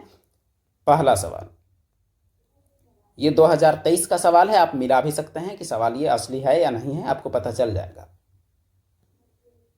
तो सवाल यह है कि हड़प्पा किस नदी के किनारे स्थित है? सिंधु, रावी, सतलज या सरस्वती? तो हड़प्पा रावी नदी के किनारे स्थित है, आपको याद रखना है। अगला प्रश्न, विक्टोरिया टर्मिनल, विक्टोरिया टर्मिनल किस स्थापत्य शैली का उदाहरण है? नव गोथिक, नव शास्त्रीय, इंडो सार्सोनिक या इनमें से कोई नहीं? तो ये जो इसका जो सही जवाब हो जाएगा क्वेश्चन नंबर 2 का, ये हो जाएगा नवगैथिक शैली का उदाहरण है। तो हड़प्पा वाला आपका रावी, ये हुआ आपका नवगोथिक। अगला सवाल, विजयनगर साम्राज्य की स्थापना कब हुई? 1332, 1336, 1342, 1347? तो इसका सही जवाब हो जाएगा 1336 में। 1336 में विजयनगर साम्राज्य की स्थापना हरिहर और बुक्का नामक 2 भाइयों द्वारा की गई थी। अगला सवाल, महात्मा गांधी दक्षिण अफ्रीका से भारत कब लौटे? 1910, 1912, 1915, 1917? सही जवाब क्या होगा? 1915। आपका पढ़ा हुआ है, इसीलिए हम लोग स्पीड जा रहे हैं। अगला सवाल, महावीर स्वामी का जन्म कहाँ हुआ? लुम्बिनी, कपिलवस्तु, कुंडलवन या सारनाथ? तो जो क्वेश्चन नंबर 5 है, इसका जो सही जवाब हो जाएगा वो हो जाएगा आपका कुंडलवन। महावीर स्वामी का जन्म कहाँ हुआ था? कुंडलवन में। अगला है, आयंगर व्यवस्था किससे संबंधित थी? मुगल, बहमनी, विजयनगर या दिल्ली? तो सही जवाब है विजयनगर। आयंगर के साथ आपका और एक चीज पूछ सकता है, अमर नायक प्रणाली, इससे आपका पूछता है कि अमर नायक प्रणाली कहाँ से संबंधित? ये जवाब भी होगा विजयनगर। आपसे अगर पूछेगा आमरम कहाँ से संबंधित? आपका जवाब होगा विजयनगर। आपसे अगर पूछेगा अष्ट दिग्गज कहाँ से संबंधित? आपका जवाब होगा विजयनगर। आपसे पूछेगा हम्पी कहाँ से संबंधित? तो भी होगा आपका विजयनगर। अगला सवाल, संविधान सभा के अस्थायी अध्यक्ष कौन थे? भीमराव अंबेडकर, एस.एन. सिन्हा, पंडित नेहरू, राजेंद्र प्रसाद? तो सही जवाब क्या होगा? राजेंद्र प्रसाद। अगला सवाल, भारत का राष्ट्रगान कौन है? वंदे मातरम, सारे जहां से अच्छा, हिंद देश का प्यारा झंडा, जनगण मन? तो राष्ट्रगान है जनगण मन, और राष्ट्रीय गीत कौन हो जाएगा? वंदे मातरम। आपको याद रखना है, कंफ्यूजन नहीं रखना है। आईने अकबरी किसकी रचना है? अबुल फजल, बदायूनी, इब्न बतूता, अल बिरूनी? ये सवाल का जवाब क्या है? अबुल फजल। ये आए हुए प्रश्न है जो कि एग्जाम में सीधे पूछे गए हैं। महात्मा गांधी के राजनीतिक गुरु कौन? दादा भाई नौरोजी, गोपाल कृष्ण गोखले, महादेव गोविंद रानडे, नरहरि मेहता? तो सही जवाब क्या हो जाएगा? गोपाल कृष्ण गोखले। अगला प्रश्न, अशोक के अभिलेखों में कितने प्रकार के प्रांतों का उल्लेख है? तो देखिए, आपको लग रहा होगा कि सब सवाल तो जान रहे थे, ये सवाल जरा देख के आप बताइए। तो 3, 4, 5 या 7? तो अशोक का अभिलेख में अशोक के कितने राज्यों का उल्लेख है, ये सवाल आपसे पूछा गया है। सही जवाब 5 हैं, यानी अशोक के 5 राज्यों का उल्लेख है। अगला सवाल, भारतीय संविधान में संसदीय प्रणाली किस देश से ली गई? तो सही जवाब क्या होगा? अमेरिका, ब्रिटेन, रूस या कनाडा? तो सही जवाब क्या है? ब्रिटेन। तो ब्रिटेन से संसदीय प्रणाली हम लोगों ने सीखा। अगला सवाल, फुट डालकर फूट डालकर विजय प्राप्त करने का कार्य सबसे पहले किस राजा ने किया? समुद्रगुप्त, चंद्रगुप्त मौर्य, अजातशत्रु या अशोक? तो फूट डालो और राज करो की नीति सबसे पहले कौन राजा किया है? तो उसका सही जवाब कौन है? तो अजातशत्रु। Question number 13। अगला सवाल, भारतीय राष्ट्रीय कांग्रेस के संस्थापक कौन? WC बनर्जी, लॉर्ड डफरिन, एओ ह्यूम, महात्मा गांधी? तो इसका सही जवाब क्या है? एओ ह्यूम। और पहला अध्यक्ष कौन? WC बनर्जी। कब स्थापना हुआ? 1885। कहाँ हुआ? बंबई में। अगला प्रश्न, सिंधु घाटी सभ्यता में समाज का स्वरूप कैसा था? मातृसत्तात्मक, पितृसत्तात्मक, दोनों की कोई नहीं? तो सही जवाब है मातृसत्तात्मक, यानी मां मुखिया होती थी। अगला सवाल, धम्म नीति की शुरुआत किसने की थी? चंद्रगुप्त द्वितीय, चंद्रगुप्त मौर्य, समुद्रगुप्त या अशोक? तो धम्म नीति की शुरुआत किसने की? तो इसका सही जवाब क्या हो जाएगा? तो धम्म नीति की शुरुआत अशोक ने की। कब किया? तो जब अशोक ने 261 में कलिंग का लड़ाई लड़ा और जब 1 लाख लोगों को मौत के घाट उतारा, उसके बाद अशोक सुधर के और धम्म की नीति की शुरुआत की। अगला सवाल, गेटवे ऑफ इंडिया का निर्माण कहाँ हुआ? गेटवे ऑफ इंडिया जो कि मुंबई में है, इसका निर्माण कब हुआ? 1910, 1911, 1912 या 1913? तो इसका सही जवाब जो हो जाएगा ये ऑप्शन 2 यानी 1911। क्यों हुआ? क्योंकि 1911 में क्वीन मैरी और जॉर्ज पंचम आ रहे थे, उन्हीं के स्वागत में गेटवे ऑफ इंडिया का निर्माण कहाँ हुआ? तो बंबई में हुआ। अगला सवाल, जीतल क्या था? शास्त्र, सिक्का, वाद्य यंत्र या उपाधि? तो जीतल क्या था? तो जीतल एक सिक्का का उदाहरण है। क्वेश्चन नंबर 18 का सही जवाब क्या हो जाएगा? तो सिक्का। अगला सवाल, प्लासी की लड़ाई कब हुई? 1757, 1761, 1764, 1765? सही जवाब क्या है? 1757। अगर पूछेगा बक्सर तो जवाब होगा 1764। अगर पूछेगा पानीपत की तीसरी लड़ाई तो जवाब होगा 1761। अगर पूछेगा इलाहाबाद की संधि तो जवाब होगा 1765। अगला सवाल, महाभारत की रचना किसने की? वाल्मीकि, मनु, यावज्ञ और वेद व्यास? तो महाभारत की रचना किसने की? वेद व्यास। वाल्मीकि ने किसकी रचना की? रामायण। आपको याद रखना है, ऐसे सवाल ही पूछे जाते हैं। बढ़ते हैं अगले सवाल की ओर। आईने अकबरी कितने भागों में बांटा गया है? 3, 4, 5 या 7? तो आईने अकबरी कितने भाग में है? 3 भाग में। विजयनगर की मातृदेवी कौन? चंपा देवी, पंपा देवी, महानवमी या मामला देवी? तो इसका जो 22वां का जवाब जो हो जाएगा आपका क्या होगा? पंपा देवी। विजयनगर की असली मातृदेवी कौन? तो पंपा देवी। अगला सवाल, दामिनी को कहा जाता है? कोल क्षेत्र, पहाड़िया क्षेत्र, कोल्हान क्षेत्र, संथाल परगना क्षेत्र? तो इसका जो सही जवाब हो जाएगा दामिनी कोह का, वो क्या होगा? वो होगा आपका संथाल परगना का क्षेत्र, यानी ये होगा इसका सही जवाब। अगला प्रश्न,